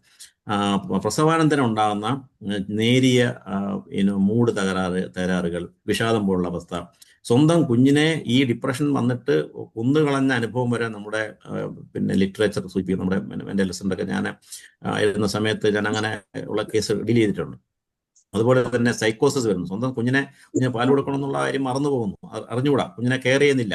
ഇനി അവരെ കെയർ ചെയ്യുന്നില്ല, അവരൊരു പ്രസവം കഴിഞ്ഞ കുട്ടിയാണെന്നുള്ള വ്യക്തിയാണെന്നുള്ളത് തിരിച്ചറിയാതെ കുളിക്കില്ല, ആഹാരം കഴിക്കില്ല, ഉറങ്ങില്ല, അങ്ങനെ സെൽഫ് കെയർ നഷ്ടപ്പെടുന്നു, കുഞ്ഞിനെ കൊല്ലാൻ ശ്രമിക്കുന്നു. അങ്ങനെയൊക്കെയുള്ള അവസ്ഥയിലേക്കൊക്കെ പോകുന്ന സൈക്കോസിസും ഒരുപക്ഷെ ഉണ്ടാകാം. നമ്മൾ ശ്രദ്ധിക്കണം. പിന്നെ ആർത്തവിരാമം. അപ്പോൾ സ്ത്രീകളുടെ കോസ്റ്റിലാണ് മാനവരാശി നിലനിൽക്കുന്നത്. അവർ വലിയ വേദന അനുഭവിച്ചു, വലിയ പ്രയാസങ്ങൾ അനുഭവിച്ചിട്ടാണ് ഈ മാനവരാശിയെ നിലനിർത്തുന്നത്. അതിനുവേണ്ടിയാണ് അവർക്ക് അധികമായിട്ട് ഇതൊക്കെ അനുഭവിക്കേണ്ടി വരുന്നത്. പക്ഷെ ആ പരിഗണന സമൂഹം പലപ്പോഴും കൊടുക്കാറില്ല. പിന്നെ പോസ്റ്റ് മെനപ്പോസ്, ആർത്തവവിരാമത്തോടനുബന്ധിച്ച് അനേകം സ്ത്രീകൾക്ക് പ്രശ്നങ്ങൾ. അപ്പോൾ സ്ത്രീകളുടെ അക്രോസ് ദെയർ ലൈഫ് സ്പാൻ മാനസിക ആരോഗ്യ പ്രശ്നങ്ങൾ ഉണ്ടാകാനുള്ള സാധ്യത വളരെ കൂടുതലാണ്. ഇനി കുഞ്ഞുങ്ങളിൽ വളരെ ശ്രദ്ധിക്കേണ്ട കാര്യങ്ങളാണ് കുഞ്ഞുങ്ങളുള്ളത്. ജന്മന ബുദ്ധി കുറഞ്ഞ കുഞ്ഞുങ്ങളുണ്ട്, intellectual impairment and associated issues. മുൻപ് മെന്റൽ റിട്ടാർഡേഷൻ പറഞ്ഞുകൊണ്ടിരുന്നു, ഇപ്പം നമ്മൾ അങ്ങനെ പറയാറില്ല, ഇന്റലക്ച്വൽ ഇമ്പയർമെന്റ് എന്ന് പറയും. ഈ കുട്ടികൾക്ക് അവർക്ക് പെൻഷനൊക്കെ കൊടുക്കുന്നുണ്ട്. പഠിക്കുന്ന സമയത്ത് സ്കൂളുകൾ പരീക്ഷ എഴുതുന്നതിനൊക്കെ ഒരുപാട് ആനുകൂല്യങ്ങൾ കൊടുക്കുന്നുണ്ട്, എക്സ്ട്രാ ടൈം കൊടുക്കുന്നുണ്ട്. അതുപോലെ തന്നെ ഒരു സ്ക്രൈബിനെ വെച്ച് എഴുതാനുള്ള അവസരം കൊടുക്കുന്നുണ്ട്. അപ്പം ശരിക്കും പറഞ്ഞ ഒരു ഇന്റലക്ച്വൽ ഇമ്പയർമെന്റ് കുട്ടിക്ക് ഏറ്റവും ഉന്നതമായ നിലയിലേക്ക് എത്തണമെങ്കിൽ ഈ അടുത്ത കാലത്ത് MBBS സീറ്റിന് പോലും ഒരു ക്ലെയിം വന്നു. ഇന്റലക്ച്വൽ ഇമ്പയർമെന്റ് ഉള്ള കുട്ടിക്ക് MBBS സീറ്റ് കൊടുക്കണമെന്ന് പറഞ്ഞൊരു കോടതി പോയി. ഞാൻ പറഞ്ഞു വന്നത് മാറ്റി നിർത്തുന്നില്ല, അവരെ ചേർത്ത് നിർത്തുന്നതിനുള്ള ഒരു സംഗതിയാണ് നമുക്ക് കാണുന്നത്. കോണ്ടാക്ട് ഡിസോർഡർ, സ്വഭാവത്തിൽ വരുന്ന ഒരുപാട് വൈകൃതങ്ങൾ, ജന്തുക്കളോട് ക്രൂരത കാണിക്കുക, അടുത്തുള്ള കുട്ടികളെ ഉപദ്രവിക്കുക, പിന്നെ മറ്റുള്ളവരെ വേദനിപ്പിക്കുക, അതിൽ ആനന്ദം കണ്ടെത്തുക, മോഷണം നടത്തുക, അടിപിടി അക്രമങ്ങൾ നടത്തുക, ഇതൊക്കെയും കുട്ടികൾ വരുന്ന സ്വഭാവവുമായി ബന്ധപ്പെട്ട തകരാറിലാണ്. അത് ശ്രദ്ധിക്കേണ്ട പോയിന്റ്. മറ്റൊന്ന് ഓട്ടിസ്റ്റിക് സ്പെക്ട്രം ഡിസോർഡർ. വളരെയേറെ കേസുകളിൽ നമുക്കറിയാം കുട്ടികൾ ചില കുടുംബങ്ങളിൽ ഓട്ടിസം വരുന്നുണ്ട്. ഓട്ടിസം എന്ന് പറയുന്നത് വളരെ ശ്രദ്ധിക്കേണ്ട ഒരു അവസ്ഥയാണ്. ആ ഓട്ടിസം വളരെ നേരത്തെ നമുക്ക് കണ്ടെത്താൻ കഴിഞ്ഞാൽ അതൊരു കമ്മ്യൂണിക്കേഷൻ ഡിസോർഡർ നമുക്ക് വേണം പറയാം. ആ കുഞ്ഞ് അമ്മയുമായിട്ടുള്ള കമ്മ്യൂണിക്കേഷൻ, കുഞ്ഞ് മറ്റുള്ളവരോട് കമ്മ്യൂണിക്കേഷൻ, കുഞ്ഞ് ലോകമായിട്ടുള്ള കമ്മ്യൂണിക്കേഷൻ, ഇതിനകത്ത് വലിയൊരു എറർ സംഭവിക്കും. ആ കുഞ്ഞ് പ്രായത്തിൽ വളരുമെങ്കിലും അതിൻ്റെ ബൗദ്ധികമായ കഴിവുകൾ, അതിൻ്റെ സൃഷ്ടിപരമായ കഴിവുകൾ, അതിൻ്റെ ലാംഗ്വേജുമായി ബന്ധപ്പെട്ട കഴിവുകൾ, ഇതൊക്കെ തരാറിലാവുന്ന ഒരു അവസ്ഥയാണ് ഈ ഓട്ടിസ്റ്റിക് അവസ്ഥയിൽ വരുന്നത്. അത് കുറേ സ്പെക്ട്രം ഡിസോർഡറാണ്. ഒന്നിലേറെ അവസ്ഥകളിൽ ഈ ഓട്ടിസം പോലെ പ്രസന്റ് ചെയ്യാം. അത് ഗൗരവത്തോടാണ്. മറ്റൊന്ന് ADHD, അറ്റൻഷൻ ഡെഫിസിറ്റ് ഹൈപ്പറാക്റ്റീവ് ഡിസോർഡർ. ഇത്തരം കുട്ടികളെ ശ്രദ്ധിച്ചിട്ടുള്ളവർക്കറിയാം, അടങ്ങിയിരിക്കത്തില്ല, പിരിവിരിപ്പാണ്, ഓടി നടക്കും. ഒരു ഒരു ഒരു പാവ, ഇലക്ട്രോണിക് ഒരു പാവയെ നമ്മൾ എങ്ങനെയാണോ അതിനെ പ്രവർത്തിപ്പിച്ച് ഇങ്ങനെ വിടുന്നത്, അപ്പൊ അങ്ങനെ ഓടി നടക്കും ഈ കുട്ടികൾ. അടങ്ങിയിരിക്കില്ല, ശ്രദ്ധ കേന്ദ്രീകരിക്കാൻ കഴിയില്ല, അവര് എടുത്തു ചാടി ഓരോ കാര്യം ചെയ്യും. അപ്പോൾ അങ്ങനെയുള്ള കുട്ടി ഉണ്ടെങ്കിൽ അവരുടെ കൂടെ അച്ഛനും അമ്മയും മാത്രം പോരാ, വേറെ ആൾക്കാർ കൂടെ പോകേണ്ടി വരും എവിടെയെങ്കിലും പോകാൻ. ഒന്ന് അവർക്ക് വേറെ എവിടെ പോകാൻ പറ്റത്തില്ല, ഈ കുട്ടിയെ കൊണ്ടുപോകാൻ പറ്റത്തില്ല, സ്കൂളിലേക്കാൻ പറ്റില്ല, കാരണം ഇവിടെ അടങ്ങിയിരിക്കത്തില്ല, അവിടെ ശല്യം ഉണ്ടാകും. ചുരുക്കി പറഞ്ഞാൽ അവരുടെ ജീവിതം മിസറബിൾ ആവും. പിന്നെ കുട്ടികൾ കാണുന്ന സബ്സ്റ്റൻസ് യൂസ് ഡിസോർഡർ. അനേകം കുട്ടികളും ചെറുപ്പത്തിലാണ് ഇപ്പോൾ ഏറ്റവും ലേറ്റസ്റ്റ് 10 വയസ്സുള്ള കുട്ടികൾ മദ്യം ഉപയോഗിക്കുന്നത്, അതുപോലെ മറ്റ് ലഹരി ഉപയോഗിക്കുന്നത്. അതിന്റെ പ്രായം കുറഞ്ഞു വന്ന് ഇപ്പൊ 9, 10 വയസ്സുള്ള കുട്ടികളാണ് ഇതൊക്കെ ഉപയോഗിക്കുന്നതാണ് കണ്ടെത്തൽ. ഞാൻ പറഞ്ഞു വന്നത്, നമ്മുടെ സ്കൂളുകളുടെ പരിസരം ഒക്കെ നമ്മൾ ജാഗ്രതയോടെ കാണേണ്ടിയിരിക്കുന്നു. വളരെ ചെറിയ പ്രായത്തിൽ തന്നെ കുട്ടികൾ സബ്സ്റ്റൻസ് യൂസിന്റെ ഒരു ഇതിലേക്ക് പോവുകയും പലപ്പോഴും ഒന്നും എത്താത്ത പ്രായത്തിൽ കുട്ടികൾ ഇതൊക്കെ ശീലിച്ചു തുടങ്ങുമ്പോൾ അവരുടെ പഠനം മുടങ്ങുന്നു, അവരുടെ ജീവിതം താറുമാറാവുന്നു, കുടുംബം പ്രതിസന്ധിയിലാവുന്നു. അപ്പോൾ വളരെയേറെ ശ്രദ്ധ ഇക്കാര്യത്തിൽ നമുക്ക് കൊടുക്കേണ്ടിയിരിക്കുന്നു. Next sir. പിന്നെ അടിയന്തര പ്രാധാന്യത്തോടെ കാണേണ്ട ഒരു സംഗതി പേഴ്സണാലിറ്റി ഡിസോർഡർ. പലപ്പോഴും തിരിച്ചറിയപ്പെടാതെ പോകുന്നു. ബോർഡർ ലൈൻ പേഴ്സണാലിറ്റി ഡിസോർഡർ വളരെ വളരെ പ്രധാനം. ഇത്തരം പേഴ്സണാലിറ്റികൾ കൂടുതൽ പെൺകുട്ടികളാണ്. അവരൊട്ടേറെ ബന്ധങ്ങൾ പോയി ചാടും. ഇങ്ങനെ അവർ സൗഹൃദം സ്ഥാപിക്കുന്നവരായിരിക്കും, അവരുമായിട്ട് മാത്രമേ ബന്ധമുള്ളത്. അങ്ങനെയല്ല, വേറെ പലരുമായിട്ട് ഒരേ സമയം ബന്ധങ്ങൾ സ്ഥാപിക്കുക, സൗഹൃദം സ്ഥാപിക്കുക, വളരെ വളരെ തീവ്രമായിട്ട് വികാരങ്ങൾ പ്രകടിപ്പിക്കുക, ഒരുപക്ഷെ ആത്മഹത്യ പ്രവണത കാണിക്കുക, വലിയ തരത്തിലുള്ള പ്രതിസന്ധി. മാതാപിതാക്കളെ സംബന്ധിച്ചിടത്തോളം ഇങ്ങനെ ഒരു കുട്ടി ഉണ്ടെന്നുണ്ടെങ്കിൽ അവരുടെ ജീവിതം നരകതുല്യമായി മാറും. അപ്പം ബോർഡർ ലൈൻ പേഴ്സണാലിറ്റി ഡിസോർഡർ, അതുപോലെ ആന്റി സോഷ്യൽ പേഴ്സണാലിറ്റി ഡിസോർഡർ, സാമൂഹ്യ വിരുദ്ധ വ്യക്തിത്വങ്ങൾ, സമൂഹത്തെ മാനിക്കാതെ, നിയമത്തെ മാനിക്കാതെ, നിയമ സംവിധാനങ്ങളെ മാനിക്കാതെ, ഇതര വ്യക്തികളുടെ അവകാശങ്ങളെ മാനിക്കാതെ അങ്ങനെയുള്ള ജീവിത രീതി പിന്തുടരുന്ന ആളുകളാണ് ആന്റി സോഷ്യൽ പേഴ്സണാലിറ്റി ഡിസോർഡർ ഉള്ള ആൾക്കാർ. പിന്നെ സോഷ്യൽ പേഴ്സണാലിറ്റി എന്ന് പറയുന്നത് ഒരു തരത്തിലും ഒരു സാമൂഹ്യ ജീവിയായിട്ടല്ല അവർ ജീവിക്കുന്നത്. അവർ ഉൾവലിഞ്ഞ് അവരുടേതായ ലോകം സൃഷ്ടിച്ച് അങ്ങനെ കഴിയുന്ന ആൾക്കാരാണ്. പിന്നെ സ്കിസോയിഡ് പേഴ്സണാലിറ്റി ഡിസോർഡർ, അത്തരം ആൾക്കാർ അവര് വളരെ ചിന്താഭാരമുള്ള ആളുകൾ, അവരിലേക്ക് ഒതുങ്ങി ജീവിക്കുന്ന ആൾക്കാർ, അങ്ങനെയുള്ള വ്യക്തിത്വത്തിനുള്ള ഉടമകളാണ് സ്കിസോയിഡ് പേഴ്സണാലിറ്റി ആൾക്കാർ. നെക്സ്റ്റ്. പിന്നെ മൈനർ മെന്റൽനെസ്, ഞാൻ നേരത്തെ സൂചിപ്പിച്ചു, ലഘുവായ മാനസിക രോഗങ്ങളും ഗൗരവമുള്ള മാനസിക രോഗങ്ങളും. മൈനർ മെന്റൽനെസ് ഉണ്ട്, മേജർ മെന്റൽനെസ് ഉണ്ട്. എന്തൊക്കെയാണ് മൈനർ മെന്റൽനെസ്, ലഘുവായ പ്രശ്നങ്ങൾ? ജനറലൈസ് ആൻസൈറ്റി ഡിസോർഡർ ഏറ്റവും പ്രധാനപ്പെട്ടാണ്. പൊതുവായ ഉത്കണ്ഠ അവസ്ഥ, എന്തിനും ഏതിനും അവർക്ക് ആധിയാണ്, ഉത്കണ്ഠയാണ്. പിന്നെ പാനിക് ഡിസോർഡർ, പാനിക് അറ്റാക്ക് എന്ന് പറയും. ഇപ്പം മരിച്ചു പോകുന്ന നിലയിൽ ഒരു വ്യക്തിക്ക് ഉണ്ടാകുന്ന ഒരു അസ്വസ്ഥതയാണ് പാനിക് എന്ന് പറയുന്നത്. It's a fear of impending death. ആ വ്യക്തി വിചാരിക്കുന്ന ആ വ്യക്തി ഇപ്പം തന്നെ മരിച്ചു പോകും. അപ്പോൾ അത് പെട്ടെന്ന് ശ്വാസം നിലച്ചു പോകുന്ന ഒരു പ്രതീതി ഉണ്ടാകുക, അല്ലെങ്കിൽ ഗ്യാസ് കയറി വയറിങ്ങനെ പെരുകി ഇപ്പം പൊട്ടുന്ന അവസ്ഥ ഉണ്ടാകുക, അല്ലെങ്കിൽ തല ഇങ്ങനെ വീങ്ങി പൊട്ടുന്ന അവസ്ഥ ഉണ്ടാകുക. ഇങ്ങനെയുള്ള പെട്ടെന്ന് സെക്കൻഡുകൾ മാത്രം നീണ്ടു നിൽക്കുന്ന ഒരു വലിയ പരിഭ്രമവും വലിയ അസ്വസ്ഥതയും തീവ്രമായ, ഒരുപക്ഷെ നെഞ്ചുവേദന പോലെ വന്നു കഴിഞ്ഞാൽ ഹാർട്ട് അറ്റാക്ക് പോലുള്ള തീവ്രമായ വേദന ആ വ്യക്തി അനുഭവിക്കും. ഇപ്പം തീരുമെന്ന് തോന്നും. അയാളുടെ വെപ്രാളം കാണുമ്പോൾ നമ്മളെടുത്ത് ഹോസ്പിറ്റലിൽ കൊണ്ടുപോകും. പക്ഷേ ബൈ ദ ടൈം അതെല്ലാം സബ്സൈഡ് ചെയ്യും. നമുക്ക് പോലും അത്ഭുതം വരും, ഇയാൾക്ക് നേരത്തെ കാണിച്ച ലക്ഷണമൊന്നും ഇപ്പം കാണുന്നില്ലല്ലോ. ഒരുപക്ഷെ ഇത് എവിടെ വെച്ചാണ് ഉണ്ടാകുന്നത്, ആ സാഹചര്യം അവരെ ഒഴിവാക്കും. അത് അത്രമാത്രം വിഷമകരമാണ് ഈ പാനിക് ഡിസോർഡർ അറ്റാക്ക് എന്ന് പറയുന്നത്. കുറച്ച് അറ്റാക്ക് വരുന്ന പാനിക് ഡിസോർഡർ. പിന്നെ ഫോബിയ, ഈ പലതരത്തിലുള്ള ഫോബിയ ഉണ്ട്. സ്പെസിഫിക് ഫോബിയ ഉണ്ട്. അതുപോലെ തന്നെ നമ്മൾ ക്ലോസ്ട്രോഫോബിയ, അടച്ചിട്ട മുറിയിൽ ഇരിക്കാൻ പേടി, ലിഫ്റ്റിൽ കയറാൻ പേടി, അല്ലെങ്കിൽ ഒരു എയർക്രാഫ്റ്റിൽ കയറാൻ പേടി, അത്തരം കാര്യങ്ങളാണ് ക്ലോസ്ട്രോഫോബിയ. ഇനി അഗോറോഫോബിയ എന്ന് പറഞ്ഞാൽ ഓപ്പൺ സ്പേസിനെ പേടിയാണ്, തുറസായ സ്ഥലത്തെ പേടിയാണ്. അപ്പോൾ അങ്ങനെയുള്ള ആൾക്കാർ തുറന്ന സ്ഥലങ്ങളിലേക്ക് പോകുന്നതിന് അവർക്ക് ഭയങ്കര മടിയായിരിക്കും. സ്വന്തം വീട് വിട്ടവർക്ക് പോകാനായിട്ട് പലപ്പോഴും കഴിയത്തില്ല. യാത്രകളൊക്കെ ഒഴിവാക്കും, ഒരു കല്യാണമോ അല്ലെങ്കിൽ ഒരു വലിയ ഫംഗ്ഷനോ അവർ ഒഴിവാക്കും, ഉത്സവങ്ങളൊക്കെ ഒഴിവാക്കും. അങ്ങനെ അങ്ങനെയൊക്കെയുള്ള സംഗതി. അതുപോലെ ട്രെയിൻ യാത്ര ഒഴിവാക്കും. അങ്ങനെ ആൾ കൂടുന്ന സ്ഥലങ്ങളും ഒരു തുറന്ന സ്ഥലങ്ങളൊക്കെ അവർ ഒഴിവാക്കും. അതാണ് അത് മറ്റൊരു ഫോബിയാണ്. മറ്റൊന്ന് സ്പെസിഫിക് ആയിട്ടുള്ള ഫോബിയ ഒത്തിരി ഉണ്ട്. സോഷ്യൽ ഫോബിയ എന്നൊരു സംഗതിയാണ്. 4 പേര് കുടുംബം അവിടെ വർത്തമാനം പറയാൻ അവർക്ക് സാധിക്കാതെ വരുന്നു, അല്ലെങ്കിൽ ആൾക്കാരെ കാണാൻ അഭിനയിക്കാൻ പറ്റാത്ത വരുന്നു. അങ്ങനെയൊക്കെയുള്ളതാണ് സോഷ്യൽ ഫോബിയ ഉദ്ദേശിക്കുന്നത്. ഒട്ടേറെ ഫോബിയ ഉണ്ട്. പിന്നെ OCD എന്ന് പറഞ്ഞാൽ ഒബ്സസീവ് കമ്പൾസീവ് ഡിസോർഡറാണ്. ആവർത്തിച്ച് ചില ചിന്തകൾ മനസ്സിലേക്ക് വരികയും അതുണ്ടാക്കുന്ന അസ്വസ്ഥത മാറാൻ വേണ്ടി ചില പ്രവൃത്തികൾ അനുഷ്ഠാനങ്ങൾ ചെയ്യുകയും ചെയ്യുന്നതാണ് ഒബ്സസീവ് കമ്പൾസീവ് ഡിസോർഡർ എന്ന് പറഞ്ഞാൽ. ഉദാഹരണത്തിന് കൈ വാഷ് ചെയ്തു, വൃത്തിയായെന്ന് തോന്നില്ല, പിന്നെയും കഴുകുന്നു, വീണ്ടും കഴുകുന്നു. അങ്ങനെ 3 തവണ വരെ കഴുകിയാൽ കുഴപ്പമില്ല. 3 തവണയെ കൂടുതൽ ആവർത്തിച്ച് കഴുകുകയാണെങ്കിൽ അത് OCD ആവാം. അതുപോലെ തന്നെ കൗണ്ടിങ്, നോട്ടൊക്കെ എണ്ണിക്കൊണ്ടിരിക്കുന്നു, വീണ്ടും വീണ്ടും എണ്ണുന്നു, ബോധ്യം വരുന്നില്ല, എണ്ണൽ തുറന്നുകൊണ്ടേയിരിക്കുന്നു.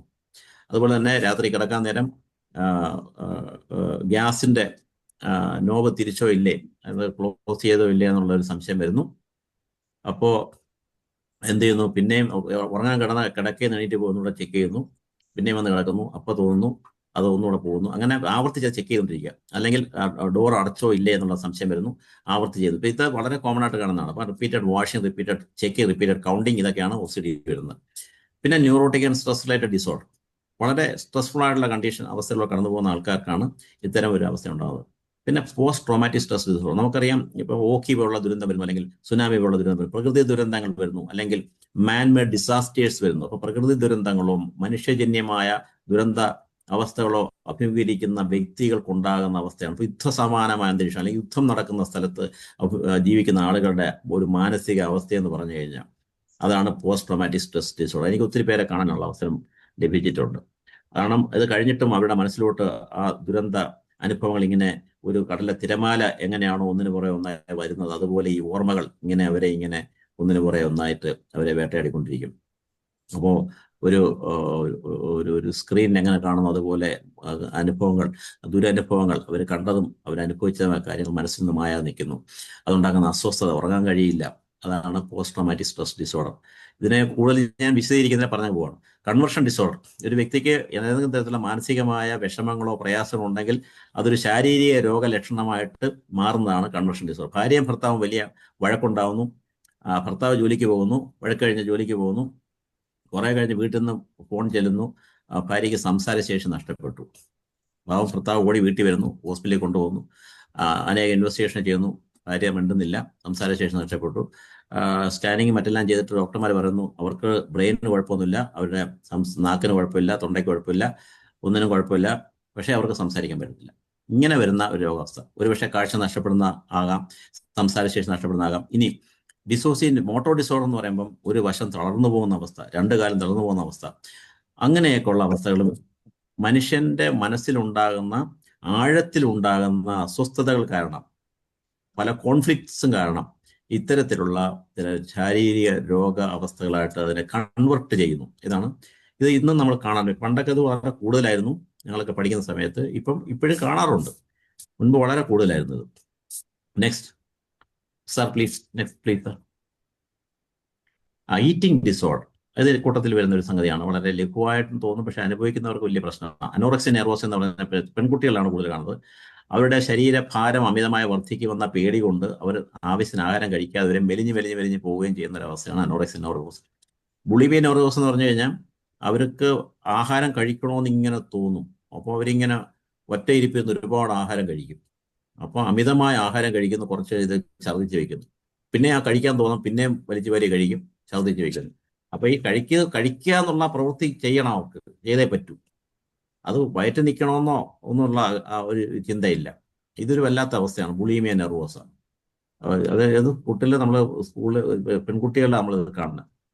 എലിമിനേഷൻ ഡിസോർഡർ, ഇനി ആഹാരം കഴിച്ചാലും ഈ മലം പോകുന്നതിനൊക്കെയുള്ള തടസ്സം വരുന്ന ഒരു തരം അവസ്ഥയാണിത്. അവർ മലം പോകത്തില്ല, പോകത്തില്ല, ടോയ്ലറ്റിൽ പോവില്ല. അതൊരു പ്രത്യേകത. ശരിക്കും പറഞ്ഞാൽ അവരുടെ ചയാപചയ പ്രവർത്തനങ്ങളൊക്കെ നോർമലായിട്ട് നടക്കുന്നെങ്കിൽ പോലും അവർക്ക് അവിടെ പോകാൻ പേടിയാണ്. പിന്നെ കമ്പൽസീവ് ബിഹേവിയേഴ്സ് ലൈക്ക് സ്റ്റീലിംഗ്, നിർബന്ധപൂർവ്വം ചില ആൾക്കാർ അവനവൻ ആവശ്യമില്ലെങ്കിലും എവിടെന്നെങ്കിലും സാധനം അടിച്ചു മാറ്റുന്നതിനാണ് ക്ലെപ്റ്റോമനി എന്ന് പറയുന്നത്. അവർക്ക് അത് എടുക്കാതിരിക്കാം, അവർക്ക് ഉപയോഗം ഇല്ലെങ്കിൽ പോലും ഒരു സാധനം അവരവിടെ നിന്ന് എടുത്തിരിക്കും, അവിടെ നിന്ന് പൊക്കിയിരിക്കും. ഇതാണ് കമ്പൽസീവ് ആയിട്ടുള്ള സ്റ്റീലിംഗ് ബിഹേവിയർ. പിന്നെ കമ്പൽസീവ് ബൈയിങ് അതൊരു വലിയ പ്രശ്നമാണ്. നമ്മളിപ്പോൾ മാളിലൊക്കെ പോകുമ്പോഴത്തേക്ക് നമുക്ക് വേണ്ടെങ്കിലും നമ്മളിങ്ങനെ വാങ്ങിക്കാനുള്ള ഒരു പ്രവണത, ഒരു വാങ്ങിക്കാനുള്ള നിർബന്ധം ഇങ്ങനെ മനസ്സിന്റെ ഉള്ളിൽ നിന്ന് വരികയും അവരങ്ങ് വാങ്ങിക്കുകയും ചെയ്യും. അപ്പോൾ അതാണ് കമ്പൽസീവ് ബൈയിങ്. വളരെ ശ്രദ്ധിക്കേണ്ട ഒരു കാര്യമാണ്. ഒരുപാട് പേരുടെ ക്രെഡിറ്റ് കാർഡ് ഉപയോഗിച്ചുള്ള ഇത്തരം പർച്ചേസ് അവരെ വളരെ സാമ്പത്തിക പ്രതിസന്ധിയിലാക്കും. ക്രെഡിറ്റ് കാർഡ് കയ്യിരിക്കുന്ന പലപ്പോഴും അപകടമാണ്. ക്രെഡിറ്റ് കാർഡാണെങ്കിലും ഡെബിറ്റ് കാർഡാണെങ്കിലും പലപ്പോഴും അപകടമാണ്. അപ്പോൾ ഈ കമ്പൽസീവ് ബൈയിങ് ഉള്ളവരെ വളരെ സൂക്ഷിക്കണം. അതുപോലെയാണ് മറ്റ് ചൂതുവെപ്പ് പോലുള്ള കമ്പൽസീവ് ബിഹേവിയർ, ചൂതാട്ടം പോലുള്ള സംഗതി. ഈവൻ ഇപ്പം നമുക്കറിയാം, നമ്മൾ ലോട്ടറി എടുക്കുന്നത്, കിട്ടുന്ന ശമ്പളം മുഴുവൻ ലോട്ടറി എടുക്കുന്ന ആൾക്കാരുണ്ട്. ഡെയിലി വേജ് ആൾക്കാർ, അല്ല ഈവൻ അതർവൈസ് അത് വളരെ കമ്പൽസീവ് ആയിട്ടുള്ള ബൈയിങ് ആണ്, കമ്പൽസീവ് ആയിട്ടുള്ള ഇങ്ങനെയുള്ള സംഗതി ബിഹേവിയർ ആൾക്കാരുണ്ട്. ശ്രദ്ധിക്കണം. Some major mental illnesses. ഇനിയാണ് ഏറ്റവും ഗുരുതരമായ മാനസിക രോഗം സ്കിസോഫ്രീനിയ. ലോകത്ത് 1% ആളുകളെ ബാധിക്കുന്ന ഏറ്റവും ഗുരുതരമായ മാനസിക രോഗമാണ് സ്കിസോഫ്രീനിയ. നേരത്തെ നമ്മൾ പറഞ്ഞു, ചിന്തകളിൽ വരുന്ന തകരാറ്, ഡെല്യൂഷൻ, പ്രോസിക്യൂട്ടറി ഡെല്യൂഷൻ, അവരെനിക്കെതിരാണ്, എന്നെ ഇല്ലായ്മ ശ്രമിക്കുന്നതിനെ, കൊല്ലാൻ ശ്രമിക്കുന്ന, എനിക്ക് വിഷം തരാൻ ശ്രമിക്കും, ഇങ്ങനെയുള്ള ഒരു വലിയ ഒരു അന്ധമായ ഒരു വിശ്വാസം അവർക്ക് മനസ്സിലുണ്ടാകുന്നു. അങ്ങനെ അല്ല എന്ന് സ്ഥാപിക്കാൻ ശ്രമിച്ചാൽ അവർ സമ്മതിക്കത്തില്ല. അതാണ് ഡെല്യൂഷൻ, പ്രോസിക്യൂഷൻ. പാരനോയിഡ് എന്ന് പറയും. അതുകൊണ്ടാണ് പാര എന്നുള്ള വാക്കുണ്ടാകുന്നത്. അയാൾ എനിക്ക് പാരയാണെന്നുള്ള ഒരു പ്രയോഗം തന്നെ നമ്മുടെ നാട്ടിലുണ്ട്. അപ്പോൾ പാര എന്ന് പറഞ്ഞാൽ പാരനോയിഡ് ആണ്. അയാളെ വിശ്വസിക്കുന്നില്ല, അയാൾ തനിക്കെതിരെ പ്രവർത്തിക്കുന്ന ഒരാളാണ് പാരനോയിഡ്. അപ്പോൾ ഈ സ്കിസോഫ്രീനിയെ വ്യത്യസ്തമാക്കുന്ന ഒരു ഡെല്യൂഷനാണ് പാരനോയിഡ് ഡെല്യൂഷൻ അല്ലെങ്കിൽ പ്രോസിക്യൂട്ടറി ഡെല്യൂഷൻ. പിന്നെ ഹാലുസിനേഷൻ വരും. രണ്ട് വ്യക്തികൾ തന്നെക്കുറിച്ച് പറയുന്നതായിട്ട് അയാൾ വ്യക്തമായി കേൾക്കുകയാണ്. യഥാർത്ഥത്തിൽ സമീപത്ത് ആളില്ല, സംസാരിക്കാൻ ആരുമില്ല. പക്ഷെ അയാൾ അശരീരി പോലെ കേൾക്കുകയാണ് തന്നെക്കുറിച്ച് പറയുന്നതായി, തന്നെ വഴക്ക് പറയുന്നതായി, തന്നെ മോശക്കാരനായി അവർ വർത്തമാനം പറയാം രണ്ടുപേര്. അത് വ്യക്തമായിട്ട് കേൾക്കാൻ കഴിയും. അതാണ് ഹാലുസിനേഷൻ. അപ്പോൾ ഡെല്യൂഷനും ഹാലുസിനേഷനും പിന്നെ ഡിസോർഗനൈസ്ഡ് ബിഹേവിയറും. ഒരു മനുഷ്യൻ ഉണ്ടാവേണ്ട സാധാരണ പോലെയുള്ള പെരുമാറ്റത്തിന് പകരം ആ വ്യക്തി അസ്വാഭാവികമായ പെരുമാറ്റ രീതികൾ കാണിക്കുന്നു. ഒറ്റയ്ക്കിരുന്ന് സംസാരിക്കുന്നു, ഒറ്റയ്ക്കിരുന്ന് ചിരിക്കുന്നു, ആംഗ്യങ്ങൾ കാണിക്കുന്നു. ഇതൊക്കെയാണ് ഈ സ്കിസോഫ്രീനിയയുടെ ഏറ്റവും പ്രധാനപ്പെട്ട ഒരു ലക്ഷണമായിട്ട് കാണുന്നത്. അപ്പോൾ ഇത് സാധാരണ തുടങ്ങുന്നത് ചെറുപ്പകാലത്താണ്. ഒരു 12-13 വയസ്സുള്ളപ്പോഴാണ് തുടങ്ങുന്നത്. നല്ല പഠിക്കുന്ന ഒരു കുട്ടിയായിരിക്കും. പക്ഷെ ക്രമേണ പഠിത്തത്തിൽ നിന്ന് ശ്രദ്ധ മാറുന്നു, ഒറ്റയ്ക്കിരിക്കാൻ തുടങ്ങുന്നു, ഉൾവലിയുന്നു, തൻ്റെ സ്വന്തം കാര്യം നിർവഹിക്കാനുള്ള മടി ഉണ്ടാവുന്നു, ഇനിഷ്യേറ്റീവ് നഷ്ടപ്പെടുന്നു, ഉത്സാഹം കുറയുന്നു, കൂട്ടുകാരിൽ നിന്നും അകലുന്നു, പഠനത്തിൽ പിന്നോക്കം പോകുന്നു. ഇങ്ങനെയൊക്കെയാണ് പലപ്പോഴും സ്കിസോഫ്രീനിയ ആരംഭിക്കുന്നത്. ക്രമേണ പോസിറ്റീവ് സിംറ്റംസ് ആയ ഡെല്യൂഷനും ഹാലുസിനേഷനും മാറി വർഷങ്ങളോളം, ഇതൊരു ദീർഘകാലം നീണ്ടുനിൽക്കാൻ സാധ്യതയുള്ള രോഗമാണ് സ്കിസോഫ്രീനിയ. ക്രമേണ നെഗറ്റീവ് സിംറ്റംസിലേക്ക് പോകുന്നു. ആ വ്യക്തി ഉൾവലിയുകയും ഒരു സോഷ്യൽ വിത്ഡ്രോവലിന്റെ അവസ്ഥയിലേക്ക് പോവുകയും ഏലോഗിയ എന്ന് പറഞ്ഞ അവസ്ഥ, അതായത് ഒരു വാക്ക് പോലും സംസാരിക്കാൻ പറ്റാത്ത അവസ്ഥയിലേക്ക് പോവുകയും ചെയ്യും. സർപ്രീവിസം. ഇങ്ങനെയൊക്കെയുള്ള, അതായത് ദീർഘകാലം നീണ്ടു നിൽക്കുന്ന ഒരു മാനസികാരോഗ്യ പ്രശ്നമാണ് സ്കിസോഫ്രീനിയ. ഏറ്റവും ഗുരുതരമായ മാനസിക ആരോഗ്യ പ്രശ്നം ഏതെന്ന് ചോദിച്ചാൽ ഉത്തരം സ്കിസോഫ്രീനിയ എന്നതാണ്. ആർക്കും സ്കിസോഫ്രീനിയ വരാതിരിക്കട്ടെ. ആർക്കെങ്കിലും വന്നിട്ടുണ്ടെങ്കിൽ ഇന്ന് ഫലപ്രദമായി ചികിത്സിക്കാനുള്ള ഔഷധങ്ങൾ ലഭ്യമാണ്. ഒരു കാലത്ത് ഇത് വരുന്ന ആളുകൾ മിക്കവാറും ജീവിത അവസാനം വരാതെ നീണ്ടു നിൽക്കുമായിരുന്നു. ഇപ്പോൾ അങ്ങനെയല്ല, നല്ല ചികിത്സ ലഭിക്കുന്നുണ്ട്. അതുകൊണ്ട് ഒരു 50% പേരെ നമുക്ക് 100% അവരുടെ നിത്യജീവിതത്തിലേക്കും സാധാരണ ജീവിതത്തിലേക്കും മുഖ്യധാരയിലേക്ക് കൊണ്ടുവരാൻ സാധിക്കും. 25% പേര് ചികിത്സ എടുക്കും, മരുന്ന് മുടങ്ങും, പിന്നെ അസുഖം വരും. ഇങ്ങനെ റിലാപ്സും റെമിഷനായിട്ട് ഇങ്ങനെ പോയിക്കൊണ്ടിരിക്കും. 25% പേരെന്ത് ചെയ്യും? അവർ മാനസികാരോഗ്യ കേന്ദ്രങ്ങളോ റിഹാബിലിറ്റേഷൻ സെന്ററിലോ ഒക്കെ പോയിട്ട് അന്തേവാസികളായിട്ട് അവരുടെ ജീവിത അവസാനം വരെ അവിടെ കിടക്കുന്ന ഒരവസ്ഥ വരും. അതായത് സ്വന്തം കാര്യം നിർവഹിക്കാൻ പറ്റാതെ നിർഗുണ പരബ്രഹ്മങ്ങളായി ജീവിക്കുക എന്ന് പറയും. ഒരു കാര്യത്തിന് ഇനിഷ്യേറ്റീവ് എടുക്കാൻ പറ്റാതെ മനുഷ്യജീവിയായിട്ട് അവിടെ ജീവിച്ച് കാലം കഴിച്ചു പോകുന്ന ഒരു സാഹചര്യം വരും. വളരെ അൺഫോർച്ചുനേറ്റ് ആയിട്ടുള്ള സിറ്റുവേഷനാണ് സ്കിസോഫ്രീനിയ എന്ന് പറയുന്ന രോഗം.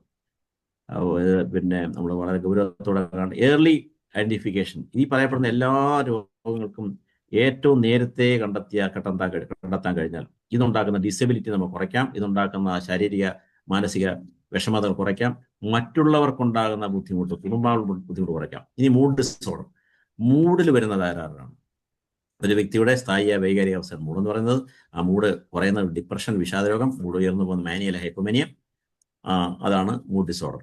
ഏറ്റവും പ്രധാനപ്പെട്ട ഒരു mood disorder major depressive disorder, depression. ലോകത്തെ ഏറ്റവും അധികം കാണുന്ന മാനസിക രോഗം എന്ന് പറയുന്നത് വിഷാദ രോഗമാണ്, ഡിപ്രഷനാണ്.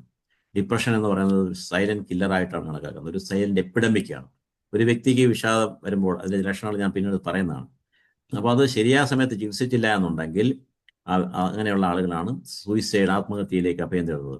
ആത്മഹത്യ ചെയ്ത ആളുകളുടെ പഠനം നടത്തുമ്പം അവര് അതിൽ 70% പേർക്കും ഡിപ്രഷൻ ഉണ്ടായിരുന്നാണ് മനസ്സിലാക്കുന്നത്. ആത്മഹത്യാ ശ്രമം നടത്തുന്നത് കൂടുതൽ സ്ത്രീകളാണെങ്കിലും ആത്മഹത്യാ ശ്രമം നടത്തി അത് വിജയിപ്പിക്കുന്നത് കൂടുതൽ പുരുഷന്മാരാണ്. ആത്മഹത്യയുടെ 15 മടങ്ങ് ആളുകൾ ആത്മഹത്യാ ശ്രമം നടത്തുന്നതായിട്ടാണ് കണക്കുകൾ സൂചിപ്പിക്കുന്നത്. അപ്പോൾ ആത്മഹത്യ വഴി ആളുകൾ മരണപ്പെടുന്നത് വളരെ വളരെ ഗുരുതരമായ ഒരു മാനസിക ആരോഗ്യ പ്രശ്നത്തിന്റെ ഏറ്റവും ഗുരുതരമായ പ്രത്യാഘാതമാണ് ആത്മഹത്യ എന്ന് പറയുന്നത്. അപ്പോൾ ഏത് വിധേന ആത്മഹത്യ തടയുക എന്നുള്ളത് നമ്മുടെ ഒരു കടമയാണ്. മറ്റൊന്നാണ് മാനി അല്ലെങ്കിൽ ഹൈപ്പോമാനി എന്ന് പറയുന്നത്. അത് അല്പം സന്തോഷം കൂടി, ഉത്സാഹം കൂടി, അധികമായി പൈസ ചെലവാക്കി, അധികമായി ഭക്തി കാണിച്ച്, ചിലപ്പോൾ വഴക്കൊക്കെ ഉണ്ടാക്കി, അങ്ങനെയൊക്കെ പോകുന്ന ടീമുകളാണ് ഈ മാനി അല്ലെങ്കിൽ ഹൈപ്പോമാനിയ ഉള്ള ആളുകൾ. ഈ ഹൈപ്പോമാനിയ ഉള്ള ആളുകൾ ചിലപ്പോൾ അവരുടെ പ്രതിഭ ഇങ്ങനെ ഉണരും. വരയ്ക്കാൻ ശേഷിയുള്ളവർ, പാടാൻ ശേഷിയുള്ളവർ, ഡാൻസ് ചെയ്യാൻ ശേഷിയുള്ളവർ, അവരൊക്കെ കുറച്ചൊക്കെ നല്ലതാണെന്ന് പറയും. അവരത് എക്സ്പ്രസീവ് ആവും. ഈ സ്നേഹം പ്രകടിപ്പിക്കുന്ന കാര്യത്തിൽ ഈ ടീം വളരെ എക്സ്പ്രസീവ് ആണ് കേട്ടോ. എക്സ്ട്രീം ഇമോഷൻസ് ഒക്കെ പ്രകടിപ്പിക്കുന്നതിൽ ഇവർ ഭയങ്കര പോസിറ്റീവാണ്. അതുകൊണ്ട് തന്നെ പലപ്പോഴും ഇതുള്ള ആൾക്കാരുടെ ജീവിത പങ്കാളി പലപ്പോഴും അവർ ഉപേക്ഷിക്കത്തില്ല. കാര്യം എന്താ, സ്നേഹം പഠിപ്പിക്കുക അങ്ങേ അറ്റമാണ്. അപ്പോൾ അവർ ഭയങ്കര എക്സ്പ്രസീവാണ്. മറ്റൊന്ന് ബൈപോളാർ മൂഡ് ഡിസോർഡർ, വളരെ പ്രധാനം. ഇപ്പോൾ വരുന്ന എപ്പിസോഡ് ഒരു ഡിപ്രഷൻ ആണെങ്കിൽ അടുത്ത എപ്പിസോഡ് മാനിയാലും ഉന്മാദമായിരിക്കും. ഉന്മാദവും വിഷാദവും മാറി മാറി വരുന്ന അവസ്ഥ, അല്ലെങ്കിൽ ഉന്മാദം മാറി മാറി വരുന്ന അവസ്ഥയാണ് ബൈപോളാർ മൂഡ് ഡിസോർഡർ എന്ന് പറയുന്നത്. ഒരുപാട് ആളുകൾക്ക്, പ്രതിഭാശാലിയായ അബ്രഹാം ലിങ്കൺ, അങ്ങനെ സർ വിൻസ്റ്റൺ ചർച്ചിൽ തുടങ്ങി ഒട്ടേറെ പ്രതിഭാശാലികൾക്ക് രാഷ്ട്രീയ രംഗത്ത്, അതുപോലെ സാഹിത്യ രംഗത്ത് ഒക്കെയുള്ള ഒരുപാട് പേർക്ക് ബൈപോളാർ മൂഡ് ഡിസോർഡർ ഉണ്ടായിരുന്നു, അല്ലെങ്കിൽ വിഷാദ രോഗം ഉണ്ടായിരുന്നു എന്നുള്ളതാണ് ചരിത്രം സൂചിപ്പിക്കുന്നത്. അപ്പോൾ ആർക്കും വരാം, സാധാരണക്കാരൻ മുതൽ പ്രതിഭാശാലികൾക്ക് വരെ വരാൻ സാധ്യതയുള്ള ഒരു അവസ്ഥയാണ് മൂഡ് ഡിസോർഡർ, അതുപോലെ ബൈപോളാർ മൂഡ് ഡിസോർഡർ. പിന്നുള്ളത് സ്കിസോ അഫക്റ്റീവ് ഡിസോർഡർ ആണ്. സ്കിസോഫ്രീനിയുടെയും ഈ മൂഡ് ഡിസോർഡറിന്റെയും ഫീച്ചേഴ്സ് വരുന്ന ഒരു അവസ്ഥയാണ്. പിന്നെ ഡെല്യൂഷൻ ഡിസോർഡർ, സംശയ രോഗം എന്ന് സാധാരണ പറയും. ഭർത്താവിന് ഭാര്യയെക്കുറിച്ച് അകാരണമായി ഉണ്ടാകുന്ന സംശയം, അല്ലെങ്കിൽ തിരിച്ച് ഉണ്ടാകുന്ന സംശയം, അങ്ങനെയുള്ള ഒരു അവസ്ഥയാണ് ഈ ഡെല്യൂഷണൽ ഡിസോർഡർ എന്ന് പറയുന്നത്. പിന്നെ സബ്സ്റ്റൻസ് യൂസ് ഡിസോർഡർ, നേരത്തെ ഞാൻ സൂചിപ്പിച്ചു, ലഹരി പദാർത്ഥങ്ങളുടെ ഉപയോഗം. അത് ഏതുതരം ലഹരി പദാർത്ഥങ്ങളാണോ അത് വെച്ചിട്ടാണ് പേരിടുന്നത്. ഉദാഹരണത്തിന് ടൊബാക്കോ യൂസ് ഡിസോർഡർ, പുകയിലയുടെ ഉപയോഗം മൂലം ഉണ്ടാകുന്ന ഡിസോർഡർ, അതിന് ഡിപ്പെൻഡൻസ് ആവുന്നു. പുകയിലയുടെ ഉപയോഗത്തിന് ഡിപ്പെൻഡൻറ്റ്, അതൊരു ആശ്രിതത്വം ഉണ്ടാകുന്ന അവസ്ഥയാണ് tobacco use disorder. Just like that alcohol use disorder, കന്നാബിസ് use, കഞ്ചാവ്, ഏറ്റവും കൂടുതൽ നമ്മുടെ ചുറ്റും ലഭ്യമാണ് കഞ്ചാവ്. അത് ഇന്റർനാഷണലി ഒരു കന്നാബിസ് ലോബി ഉണ്ട്. അമേരിക്കയിലെ പല സ്റ്റേറ്റുകളിലും ഇത് നിയമവിധേയമാണ്. ഇന്ത്യയിലെ ചില സംസ്ഥാനങ്ങളിൽ അത് നിയമവിധേയമാണ്. പ്രത്യേകിച്ച് നോർത്ത് ഇന്ത്യൻ സ്റ്റേറ്റുകളിലൊക്കെ ഇത് നിയമവിധേയമാണ്. ഇന്ത്യയിൽ വ്യാപകമായിട്ട് കന്നാബിസിനെ ലീഗലൈസ് ചെയ്യാൻ വേണ്ടിയുള്ള വലിയ ലോബി പ്രവർത്തിക്കുന്നുണ്ട്, ഇന്റർനാഷണൽ ലോബി പ്രവർത്തിക്കുന്നുണ്ട്. ഭാവിയിൽ എങ്ങനെയാവും നമുക്ക് അറിയാൻ പറ്റില്ല. കന്നാബിസ് ഉപയോഗിക്കുന്ന കുട്ടികൾ ക്രമേണ ഒരു മോട്ടിവേഷൻ സിൻഡ്രോം, അത് കഞ്ചാവ് ഉപയോഗിച്ചിട്ട് ജീവിതത്തിന്റെ അർത്ഥം മറന്ന്, ലക്ഷ്യം മറന്ന്, അവനവനെ മറന്ന് ആൾക്കാർ ജീവിക്കുന്ന ഒരു സാഹചര്യമാണ് ഞങ്ങൾ കാണുന്നത്. കഞ്ചാവ് ഉപയോഗിക്കുന്നവരിൽ നല്ലൊരു ശതമാനം പേര് ഇതെല്ലാം ഉപയോഗിച്ച് തുടങ്ങുന്ന ആൾക്കാർ ഇത് അധികമായിട്ട് ഉപയോഗിക്കും, അമിതമായിട്ട് ഉപയോഗിക്കും. അതാണ് പോയി അപകടത്തിൽ പോയി ചാടുന്നത്. അപ്പോൾ ഒരുപാട് കുട്ടികൾ, ചെറുപ്പക്കാര്, ഉന്നത വിദ്യാഭ്യാസ സ്ഥാപനങ്ങളിലെ ചെറുപ്പക്കാര്, പിന്നെ മറ്റ് കോളേജുകളിലെ ചെറുപ്പക്കാരൊക്കെയും, ഈവൻ ജോലിക്കാർ, ഡെയിലി വേജ് കക്ഷികൾ, എനിബഡി ഫോർ ദാറ്റ് മാറ്റർ, ഈ കഞ്ചാവിന്റെ ഉപയോഗം വ്യാപകമായിട്ട് വരുന്നു. ഒപ്പം മറ്റ് രാസലഹരികളിൽ നിന്ന് വളരെ കൂടുതൽ അതുണ്ടാക്കുന്ന പ്രശ്നങ്ങൾ വളരെയേറെയാണ്, എല്ലാവർക്കും അറിയാം. നമ്മുടെ ഗവൺമെന്റ് ഈ ഡി100 തൊട്ട് ഈ രാസലഹരിക്കെതിരെ, മയക്കുമരുന്നുകൾക്കെതിരെയുള്ള വലിയൊരു യുദ്ധം പ്രഖ്യാപിച്ചിരിക്കുകയാണ്. പ്രധാനപ്പെട്ട ചാനലുകളെല്ലാം അതിനുവേണ്ടി സപ്പോർട്ട് ചെയ്യുന്നു. ലയൺസ് ഇന്റർനാഷണൽ നമ്മൾ വളരെ പ്രാധാന്യത്തോടെ ഈ ഡ്രഗ് അബ്യൂസ് പ്രിവെൻഷന് വേണ്ടി ബിജുകുമാർ സാറിന്റെ നേതൃത്വത്തിൽ ഒരു ഉത്തരവാദിത്വം ബഹുമാനപ്പെട്ട ഡി കൊടുത്തിട്ടുണ്ട്. തീർച്ചയായും മാനസിക ആരോഗ്യം തകർക്കുന്നതിൽ ഇത്തരം ലഹരി പദാർത്ഥങ്ങൾക്ക് വലിയ പങ്കുണ്ട്. അപ്പോൾ മാനസികാരോഗ്യം ഉറപ്പുവരുത്തണമെങ്കിൽ ലഹരി പദാർത്ഥങ്ങൾ, ഏത് തരത്തിലുള്ള ലഹരി പദാർത്ഥങ്ങളാണ് അതിന് ഉപയോഗം നിർത്തേണ്ടതുണ്ട്, ഒഴിവാക്കേണ്ടതുണ്ട്. ആരെങ്കിലും എവിടെയെങ്കിലും ഇതിനൊക്കെ അഡിക്ഷൻ ആയിട്ടുണ്ടെങ്കിൽ ശാസ്ത്രീയമായ ചികിത്സ നൽകി ജീവിതത്തിലേക്ക് അവരെ മടക്കി കൊണ്ടുവരാൻ നമുക്ക് സാധിക്കും. അപ്പോൾ ഡി അഡിക്ഷൻ ട്രീറ്റ്മെന്റും ഡി അഡിക്ഷൻ ഫെസിലിറ്റി സ്ട്രെങ്തൻ ചെയ്യുക, അല്ലെങ്കിൽ ഡി അഡിക്ഷൻ സർവീസസ് ഓഫർ ചെയ്യുക എന്നുള്ള കൂടി ലയൺസിന്റെ ഏറ്റവും പ്രധാനപ്പെട്ട ഒരു പ്രവൃത്തിയായിട്ട് നമുക്ക് കണക്കാക്കാം. അതുപോലെ നമുക്ക് പ്രധാനപ്പെട്ട ഡി അഡിക്ഷൻ സെന്ററുമായിട്ട് നമുക്ക് ടൈപ്പ് ചെയ്യാം. അവരുമായിട്ട് നമുക്കൊരു ധാരണയായിട്ട് പോവുകയാണെങ്കിൽ നമുക്ക് ഈ സർവീസ് വീക്കിൽ അത്തരം സേവനങ്ങൾക്ക് നമുക്ക് പ്രാധാന്യം കൊടുക്കാൻ സാധിക്കും. പിന്നെ ഇന്റർനെറ്റ് അഡിക്ഷൻ വലിയ പ്രശ്നമാണ്, ഗെയിം അഡിക്ഷൻ വലിയ പ്രശ്നമാണ്, സ്ക്രീൻ അഡിക്ഷൻ, അതുപോലെ ഫോൺ അഡിക്ഷൻ, ഇതൊക്കെയും പലതരത്തിലുള്ള അഡിക്ഷൻസ് ആണ്. അതൊക്കെ ശ്രദ്ധിക്കേണ്ട കാര്യങ്ങളാണ്, ആളുകളുടെ മാനസികാരോഗ്യം തകർക്കുന്നതായിട്ടുള്ളത്. പിന്നെ ഏതുതരം മാനസിക പ്രശ്നങ്ങളാണെങ്കിലും അതിന് ചികിത്സ ഉണ്ടെന്നുള്ളതാണ് സന്ദേശം. So treatments are available. നമുക്ക് മരുന്നുകൾ കൊടുത്ത് ചികിത്സിക്കണമെങ്കിൽ മരുന്ന് കൊടുത്ത് ചികിത്സിക്കാം. സൈക്കോളജിക്കൽ ഇന്റർവെൻഷൻസ് ഉണ്ട്, മനഃശാസ്ത്രപരമായ ചികിത്സകളുണ്ട്.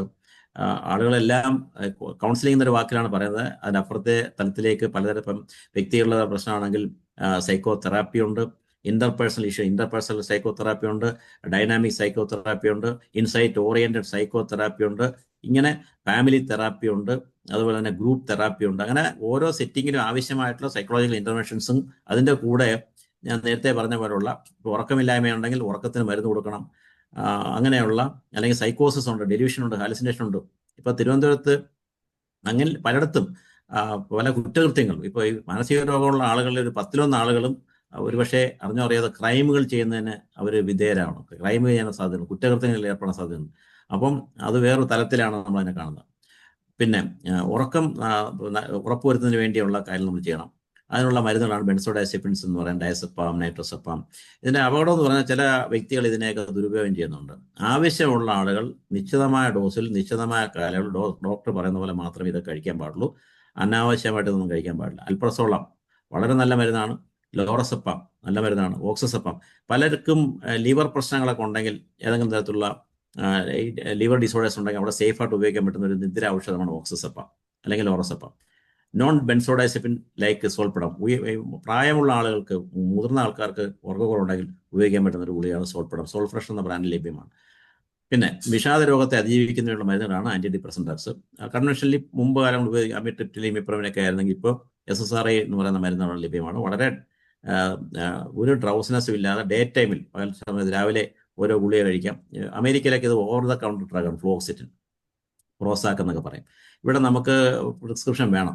ഇപ്പോൾ ഫ്ലോക്സിറ്റിൻ, സെർട്രാലിൻ, എസിറ്റിലോപ്രാം തുടങ്ങിയ മരുന്നുകൾ കഴിച്ചു കഴിഞ്ഞാൽ ഞാൻ എപ്പോഴും പറയും, നമ്മൾ ചാർജ് ചെയ്ത് നിൽക്കാം. ഒരു ആളിൻ്റെ മൊബൈലിൻ്റെ ചാർജ് പോയാൽ നമ്മൾ ചാർജ് ചെയ്യുന്ന പോലെ ഈ മരുന്ന് കഴിച്ച് ചാർജ് ചെയ്ത് നിൽക്കാം. അപ്പോൾ എനർജി ലെവൽ ഇങ്ങനെ കൂടും, പോസിറ്റീവാകും, സന്തോഷം വരും, ഉത്സാഹം വരും, ഉന്മേഷം വരും, കാര്യങ്ങൾ ചെയ്യാനുള്ള ശേഷി വർദ്ധിക്കും, ഹാപ്പി ആയിട്ടങ്ങ് പോകാം. പിന്നെ മറ്റ് മരുന്നുകളുണ്ട്, antidepressant drugs. Venlafaxine, very nice drug. Desvenlafaxine, another important drug. Vortioxetine, multimodal, നേരത്തെ പറഞ്ഞ ന്യൂറോ ട്രാൻസ്മിറ്റർ സിസ്റ്റത്തിനെ എല്ലാം പ്രചോദിപ്പിക്കുന്ന അല്ലെങ്കിൽ അതിനെയൊക്കെ ഉന്മേഷഭരിതരാക്കുന്ന, അതിൻ്റെയൊക്കെ പ്രവർത്തനങ്ങൾ കാര്യമായിട്ട് പ്രവർത്തന ശേഷി വർദ്ധിപ്പിക്കുന്ന ഒരു മരുന്നാണ് vortioxetine. Very effective drug. Side effect ഒന്നുമില്ല.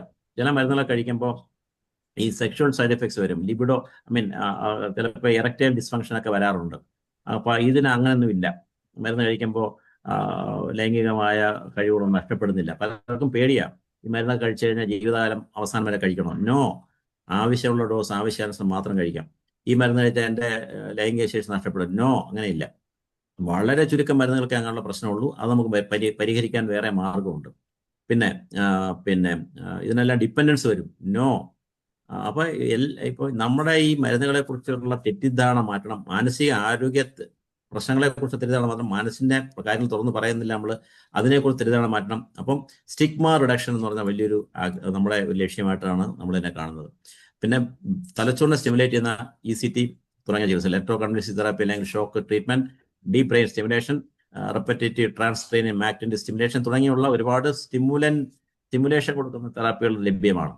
പിന്നെ മയക്കാൻ ഉപയോഗിക്കുന്ന കീറ്റമിൻ ഇന്നത്തെ റെവല്യൂഷനാണ്. ഒരു കീറ്റമിൻ 2 നമ്മളിപ്പോൾ ഈ കീറ്റമിൻ്റെ നേസൽ സ്പ്രേ 2 പഫ് അടിച്ചു കഴിഞ്ഞാൽ ഡിപ്രഷനിൽ ഇരിക്കുന്ന ആൾ പെട്ടെന്ന് ഡിപ്രഷൻ മാറി പോസിറ്റീവ് ആവും.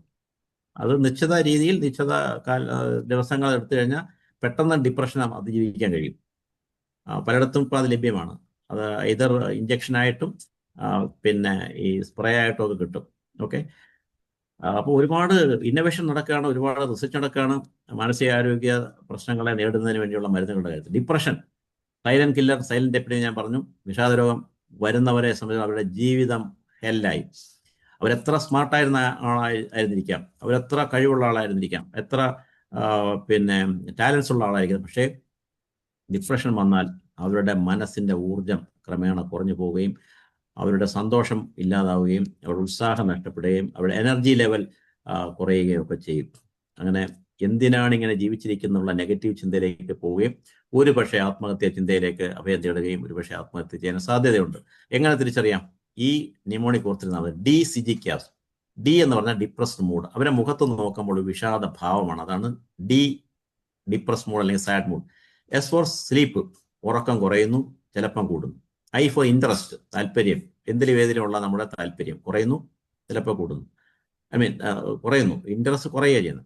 ജി ഫോർ ഗിൽറ്റ്, ചിലപ്പോൾ ആൾക്കാർക്ക് ഒരു കുറ്റബോധം ഉണ്ടാകും. നെഗറ്റീവ് തോട്ട്സ് ആണ് ഇതുമായി ബന്ധപ്പെട്ട് പറയുന്നത്, ഗിൽറ്റ് ഫീലിംഗ്. അപ്പോൾ ഡിപ്രസീവ് കോഗ്നിഷൻ എന്ന് പറയും. അവരിങ്ങനെ ചിന്തിക്കും, ഹെൽപ്ലെസ്നെസ്, എന്നെ സഹായിക്കാൻ ആരുമില്ല. ഹോപ്പ്ലെസ്നെസ്, ഭാവിയെക്കുറിച്ച് നോക്കുമ്പോൾ എൻ്റെ മുമ്പിൽ ഒരു പ്രതീക്ഷയും കാണുന്നില്ല, ഒരു പ്രത്യാശയുമില്ല, ഒരു ഭാവിയെക്കുറിച്ച് ഇരുളടഞ്ഞ ഭാവിയായിട്ടാണ് ഞാൻ വിചാരിക്കുന്നത്. മറ്റൊന്ന് ഹെൽപ്ലെസ്നെസ്, പിന്നെ വർത്ത്ലെസ്നെസ്, തനിക്ക് ഒരു വിലയുമില്ല, ഈ വീട്ടിൽ എനിക്കൊരു വിലയില്ല, സമൂഹത്തിൽ എനിക്ക് വിലയില്ല. അങ്ങനെ അവരങ്ങ് ചിന്തിക്കുക, ടണൽ വിഷൻ അവരെ പിടിപെടുന്നു. അവർ നോക്കുമ്പോൾ ലോകം വളരെ ചുരുങ്ങിയിരിക്കുന്നു, പ്രത്യാശയില്ലാത്തൊരവസ്ഥ. അതാണ് ഡിപ്രസീവ്. അപ്പം അത്തരം ആൾക്കാർക്കാണ് ഈ ഗിൽറ്റ് ഫീലിംഗ് തോന്നുന്നത്. പിന്നെ E for energy, energy level കുറയുന്നു. സി ഫോർ കോൺസെൻട്രേഷൻ, ശ്രദ്ധ കുറയുന്നു. ശ്രദ്ധ കുറയുന്ന പോലെ മറവി ഉണ്ടാകുന്നു. അനേകം ആൾക്കാർക്ക് മറവി ഉണ്ടാകുന്നതിന്റെ കാരണം വിഷാദ രോഗമാണ്, pseudo dementia. A for appetite, വിശപ്പ് കുറയുന്നു. B for PMA, psychomotor activity കുറയുന്നു. ശാരീരിക ചലനങ്ങളൊക്കെ മന്ദഗതിയിലാകുന്നു, നല്ല സ്പീഡിൽ നടക്കാൻ പറ്റത്തില്ല, വളരെ സ്ലോ ആകുന്നു. പിന്നെയാണ് എസ് ഫോർ സൂയിസൈഡ് അഡീഷൻ, ആത്മഹത്യാ ചിന്ത. ഇത്രയും ലക്ഷണങ്ങളിൽ 5 ലക്ഷണങ്ങൾ വിഷാദഭാവം, ആദ്യം പറഞ്ഞ ഡിയോടൊപ്പം മറ്റേ പറഞ്ഞതിൽ ഏതെങ്കിലും 5 ലക്ഷണം 2 ആഴ്ച അതിൽ കൂടുതൽ ഒരാൾക്കുണ്ടെങ്കിൽ ആ വ്യക്തിക്ക് വിഷാദ രോഗമാകാൻ സാധ്യതയുണ്ട്. D plus any 5 of the other 8 symptoms lasting for 2 weeks or more will be suggestive of probable depression എന്ന് പറയും. ഓക്കെ, ഏറ്റവും പ്രധാനപ്പെട്ട മറ്റൊരു ആക്ടിവിറ്റി നമ്മൾ ഏറ്റെടുക്കേണ്ടതാണ് സൂയിസൈഡ് പ്രിവെൻഷൻ, ആത്മഹത്യ തടയുന്നതിനുള്ള പ്രവർത്തനങ്ങൾ. അർജന്റ് നീഡാണ്. So where there's a need there's a life. Suicide prevention നമ്മുടെ ഒരു പ്രധാനപ്പെട്ട ആക്ടിവിറ്റി ആവട്ടെ. വാർണിംഗ് സിംറ്റംസ്, ചില പറയും ഞാൻ അടുത്ത മാസം കാണത്തില്ല കേട്ടോ, ഇത്രയും നാൾ ചെയ്ത എല്ലാ കാര്യങ്ങളും ഉപകാരം സാർ, സി യു സാർ എന്നൊക്കെ പറഞ്ഞ് നമ്മളെ കണ്ടിട്ട് ഏതെങ്കിലും പുറത്ത് പോവുകയാണെങ്കിൽ നമ്മളൊന്ന് വിചാരിക്കണം, ഇതെന്താ ഇങ്ങനെ സംസാരിക്കുന്നത്. പിന്നെ ആരെങ്കിലും പൈസ കടം വാങ്ങിച്ചിട്ട് പെട്ടെന്ന് കൊണ്ട് കടം തിരിച്ചു തരിക, കടം തിരിച്ചു തന്നിട്ട് ശരി നന്ദി അതൊക്കെ പറഞ്ഞ് പോവുക. അല്ലെങ്കിൽ എന്തിനാ ജീവിക്കുന്നത്, മതിയായിടെ ചത്താൽ മതിയായിരുന്നു. ഇങ്ങനെയൊക്കെയുള്ള കാഷ്വൽ ടോക്ക് ഗൗരവമായിട്ടെടുക്കണം. Warning symptom. ഏറ്റവും പ്രധാനപ്പെട്ട കാര്യം, അടുത്ത ഒരാൾ മരിച്ചു, ക്ലോസ് ബന്ധു മരിച്ചു, അടുത്ത ബന്ധു മരണപ്പെട്ട വീട്ടിലെ ആളുകൾ അവർ ആത്മഹത്യ ചെയ്യാനുള്ള സാധ്യത വളരെ കൂടുതലാണ്. ഭാര്യ മരിച്ച ഭർത്താവ്, ഭർത്താവ് മരിച്ച ഭാര്യ, മക്കൾ മരിച്ച മാതാപിതാക്കളൊക്കെ ആത്മഹത്യ ചെയ്യാൻ സാധ്യത വളരെ കൂടുതലാണ്. പെട്ടെന്ന് ജോലി നഷ്ടപ്പെടുന്നവർ വളരെ റിസ്ക്കാണ്. ഓക്കെ, ഇതൊക്കെ ഹൈ റിസ്ക് കേസാണ്. അതുപോലെ സബ്സ്റ്റൻസ് അബ്യൂസ് ഉള്ള ആൾക്കാർക്ക് ഒരുപക്ഷെ ഈ ലഹരി ഉപയോഗിച്ചിരിക്കുന്ന സമയത്ത് ഇങ്ങനെ മനസ്സ് നെഗറ്റീവായിട്ട് പോവുകയും അവർ പലപ്പോഴും ആത്മഹത്യാ ശ്രമം നടത്തുകയും അന്ന് ഇപ്പം ഞാൻ കാണിച്ചു തരാം, ഭാര്യയും ഭർത്താവ് വഴക്കുണ്ടായി ഇപ്പം കാണിച്ചു തരാമെന്ന് പറയും. സംഭവം കാണിക്കാൻ വേണ്ടിയാണ് കയറെടുത്ത് തൂങ്ങിയത്, പക്ഷേ സംഗതി കാര്യമാവും. അത് ഒരുപാട് പേര് മരിക്കുന്നത്, പുരുഷന്മാർ അനേകം പേര് മരിക്കുന്നത് ആ സമയത്ത് അവർ മദ്യം ഉപയോഗിച്ചിരുന്നു എന്നാണ് കണക്കുകൾ തെളിയിക്കുന്നത്. Prevention is possible. Can be prevent suicide? Yes, we can prevent suicide. അപ്പോൾ സൂയിസൈഡിലേക്ക് നയിക്കുന്ന പ്രധാന കാരണം ഡിപ്രഷനാണ്, തിരിച്ചറിയുക. പിന്നെ ഒരുപാട് കാരണമുണ്ട്, അത് ഞാനിപ്പോൾ ദീർഘിപ്പിക്കുന്നില്ല. അവയർനെസ് ജനറേഷൻ, ആളുകളെ മനസ്സിൻ്റെ ആരോഗ്യത്തെക്കുറിച്ച് ബോധവാന്മാരാക്കുക. മനസ്സൊന്നൊരു സംഗതി ഉണ്ട്, അതിനെ കരുതാനുള്ള മനസ്സുണ്ടാവുക. പരസ്പരം ആളുകൾക്ക് എന്തെങ്കിലും പ്രയാസമുള്ള ഒരാൾ ഓടി വരുമ്പം അയാൾ പറയുന്നത് കേൾക്കാൻ നമ്മൾ സന്നദ്ധരായിരിക്കുക. ഒരു നിമിഷം അയാളെ ശ്രദ്ധയോടെ കേൾക്കണം. ഒരാൾ ഓടി വരുമ്പോഴത്തേക്ക് നമ്മൾ മൊബൈൽ സംസാരിച്ചിട്ട് അയാൾ പറഞ്ഞത് കേൾക്കാൻ നിൽക്കരുത്. ശ്രദ്ധയോടെ കേൾക്കണം, ഗൗരവത്തോടെ കേൾക്കണം. അയാൾക്ക് നമ്മൾ കൂടെ ഉള്ളത് ഒന്ന് അയാളുടെ തോളിൽ തട്ടി, വിഷമിക്കേണ്ട സഹോദര, വിഷമിക്കേണ്ട സുഹൃത്തെ, ഞങ്ങളെ കൊണ്ടല്ലോ എന്ന് പറയുക. 30 സെക്കൻഡ് അയാളുടെ ചിന്ത മാറിയാൽ അയാൾ രക്ഷപ്പെട്ടു. അപ്പോൾ ആ 30 സെക്കൻഡ് വളരെ ഡിസിസീവാണ്. അപ്പോൾ ഇങ്ങനെ അങ്ങോട്ടോ ഇങ്ങോട്ടോ നാടി നിൽക്കുന്ന ഒരാളിനെ സംബന്ധിച്ചിടത്തോളം, സൂയിസൈഡിനെ കുറിച്ച് ചിന്തിക്കുന്ന ഒരാളിനെ സംബന്ധിച്ചിടത്തോളം, ഒരാളിൻ്റെ ഒരു സ്നേഹത്തോടെയുള്ള ഒരു പോസിറ്റീവായിട്ടുള്ള ഒരു വർത്തമാനം അല്ലെങ്കിൽ ഒരു ചേർത്ത് നിർത്തൽ, അത് വളരെ പ്രധാനമാണ്. അപ്പോൾ പിന്നെ ഡിപ്രഷൻ ഉണ്ടെങ്കിൽ നേരത്തെ ട്രീറ്റ് ചെയ്യണം. ഡിപ്രഷൻ മാത്രമല്ല, ഏത് മാനസിക രോഗവും നേരത്തെ ട്രീറ്റ് ചെയ്ത് കഴിഞ്ഞാൽ നമുക്ക് പിന്നെ അത് അത്യന്താപേക്ഷിതമാണ്. ഗേറ്റ് കീപ്പർ ട്രെയിനിങ്, എല്ലാ ലാൻഡ്സിനും നമുക്ക് ഗേറ്റ് കീപ്പർ ട്രെയിനിങ് കൊടുക്കണം. ഗേറ്റ് കീപ്പർ എന്ന് പറയുമ്പോഴത്തേക്ക് ഒരു വാതിൽ കാവൽക്കാരനെ പോലാണ്. ആത്മഹത്യ ചെയ്യാൻ പോകുന്ന ഒരുപക്ഷെ നമ്മുടെ വീട്ടിലുള്ള ആളായിരിക്കാം, നമ്മുടെ അയൽവക്കത്തുള്ള ആളായിരിക്കാം, നമ്മുടെ നാട്ടിലുള്ള ആളായിരിക്കാം, നമ്മുടെ സംഘടനയുള്ള ആളായിരിക്കാം. അപ്പോൾ ഏതെങ്കിലും ഒരു വ്യക്തിക്ക് എപ്പോഴാണോ ഒരു പ്രയാസം വരുന്നത് അത് തിരിച്ചറിയാനും ഒരു സാന്ത്വന വാക്ക് പറയാനും അയാളെ കേൾക്കാനുമുള്ള ഒരു സന്നദ്ധത ഉള്ള ആളുകൾ ആരാണോ അവരൊക്കെയാണ് ഗേറ്റ് കീപ്പേഴ്സ്. എല്ലാ ലയൺസും അപ്രകാരം നോക്കുമ്പോൾ ഗേറ്റ് കീപ്പേഴ്സായിട്ട് മാറേണ്ടവരാണ്. അങ്ങനെ സൂയിസൈഡ് പ്രിവെൻഷൻ നമുക്ക് സാധ്യമാണ്. Be prepared to support anyone in need or anyone in distress. എപ്പോഴും നമ്മൾ ഒരുക്കമുള്ളവരായിരിക്കണം. ഇങ്ങനെയുള്ള പ്രയാസമുള്ള ആളുകളെ സഹായിക്കാനും കേൾക്കാനും അവർക്ക് വേണ്ട പിന്തുണ കൊടുക്കാനും. സ്റ്റിഗ്മ റിഡക്ഷൻ വളരെ പ്രധാനം. ഇതിനെക്കുറിച്ച് തെറ്റിദ്ധാരണ നമുക്ക് മാറ്റേണ്ടിയിരിക്കുന്നു. മാനസിക ആരോഗ്യവും ശാരീരിക ആരോഗ്യത്തെ പോലെ പ്രാധാന്യമുള്ളതാണ്. മനസ്സിനെ കരുതാനുള്ള മനസ്സുണ്ടാവണം. നമ്മുടെ മനസ്സിനെ നമ്മൾ കരുതണം, ഒപ്പം മറ്റുള്ളവരുടെ മനസ്സിനെ നമ്മൾ കരുതണം. അപ്രകാരം ആളുകളെ വേദനിപ്പിക്കാതെയും ആളുകൾക്ക് ദോഷകരമായ രീതിയിൽ വർത്തമാനം പറയാതെയും ആളുകൾക്ക് ദോഷകരമായ കാര്യം ചെയ്യാതെയും നമ്മൾ മുന്നോട്ട് പോകുമ്പോൾ ആ ഒരു സമാധാനപരമായ അന്തരീക്ഷം വീട്ടിനകത്തുണ്ടാവും, അത് സംഘടനയിലുണ്ടാവും, അതുപോലെ തന്നെ സമൂഹത്തിനുണ്ടാവും. A priority at all levels by all means ആണ് സ്റ്റിഗ്മ റിഡക്ഷൻ. വളരെ പ്രധാനമാണ്. Next sir. പിന്നെ ലേ കൗൺസിലർ ട്രെയിനിങ് എന്ന് പറയും. അതായത് സാധാരണക്കാർക്ക് വരെ നമുക്ക് ട്രെയിനിങ് കൊടുക്കാൻ പറ്റും. നമ്മളൊക്കെ ഒരർത്ഥത്തിൽ മറ്റൊരർത്ഥത്തിൽ കൗൺസിലിംഗ് നടത്തുന്നവരാണ്. നമ്മളെല്ലാവരും നമ്മുടെ ജീവിതത്തിന്റെ പല ഘട്ടങ്ങളിൽ പ്രയാസമുള്ള ആൾക്കാർ വർത്തമാനം പറയാൻ അവരെ കേൾക്കുകയൊക്കെ ചെയ്യുന്നവരാണ്. പക്ഷെ ഒരല്പം പരിശീലനം കൂടെ ഉണ്ടാവുകയാണെങ്കിൽ അത് കൂടുതൽ ഫലപ്രദമാകും. അതിനുള്ള ട്രെയിനിങ് നമുക്ക് കൊടുക്കാം, നമുക്ക് അറേഞ്ച് ചെയ്യാം. ബി എ പേഴ്സൺ ഹാവിങ് എമ്പതി വളരെ പ്രധാനപ്പെട്ട സംഗതിയാണ്. ലയൺസിലൊക്കെ പൊതുവെ എല്ലാവർക്കും എമ്പതി ഉള്ളവരാണ്. നമ്മൾ സർവീസ് ഓറിയന്റഡ് ആണ്, മറ്റുള്ളവരുടെ ആളുകളെ സഹായിക്കാൻ മനസ്സിലുള്ളവരാണ്, അവരുടെ വിഷമത്തിൽ ഒരു സഹാനുഭൂതി ഉള്ളവരാണ്, അല്ലെങ്കിൽ അവരെ കരുതാനുള്ള മനസ്സുള്ളവരാണ് ലയൺസ് എല്ലാവരും. ഇതിലേക്ക് വരുന്നവർ, നമ്മുടെ പ്രസ്ഥാനത്തിൽ വരുന്നവർ അങ്ങനെ നോക്കുമ്പോൾ നമുക്ക് എല്ലാവർക്കും എമ്പതി ഉണ്ട്. പക്ഷേ എങ്കിലും കുറച്ചുകൂടി നമ്മൾ എമ്പതി ഉള്ളവരായിരുന്നാൽ വളരെ നല്ലത്. അല്ലെങ്കിൽ കൗൺസിലർ, ഐഡിയൽ കൗൺസിലർ എമ്പതി ഉള്ളവരായിരിക്കും. ഈ ആക്റ്റീവ് ലിസണർ, ഒരാൾ പറയുന്ന കാര്യം ശ്രദ്ധയോടെ കേൾക്കാൻ ഒരാൾ കഴിഞ്ഞാൽ അത് വിജയമാണ്.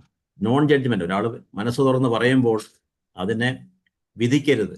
അത് അയാൾ ചെയ്ത ഒരു കാര്യമാണ്, അയാളുടെ ഭാഗത്തുനിന്ന് വന്ന ഒരു കാര്യമാണ്. പക്ഷെ അത് വെച്ചിട്ട് അയാളെ നമ്മൾ ഒരിക്കലും കേൾക്കുന്നവർ. ഇപ്പോൾ കൗൺസിലിംഗ് എന്ന് പറഞ്ഞ പ്രോസസ്സിനകത്ത് ഒരു കൗൺസിലറുണ്ട്, കൗൺസിലി ഉണ്ട്, കൗൺസിലിംഗ് പ്രോസസ്സ് ഉണ്ട്. അപ്പോൾ ഒരു പ്രയാസമുള്ള ഒരാൾ, അയാളുടെ സഹായം തേടിയ ഒരാളുടെ വരുമ്പോൾ, കൗൺസിലിങ്ങിന് വിധേയമാകാനായിട്ട് വരുമ്പോൾ ആ കൗൺസിലറായിരിക്കുന്ന ആളെന്ത് ചെയ്യണം? അവരെ വിധിക്കരുത്, അവരെ കുറ്റപ്പെടുത്തരുത്, അവരെ നോൺ ജഡ്ജ്മെന്റ് നൽകണം. Be a confiding friend. അപ്പോൾ ആരെങ്കിലും നമ്മുടെ മനസ്സ് വന്നൊരു കാര്യം പറഞ്ഞെങ്കിൽ ഒരിക്കലും വേറെ ആൾ പറയരുത്, അയാളുടെ അനുവാദമില്ലാതെ പറയരുത്.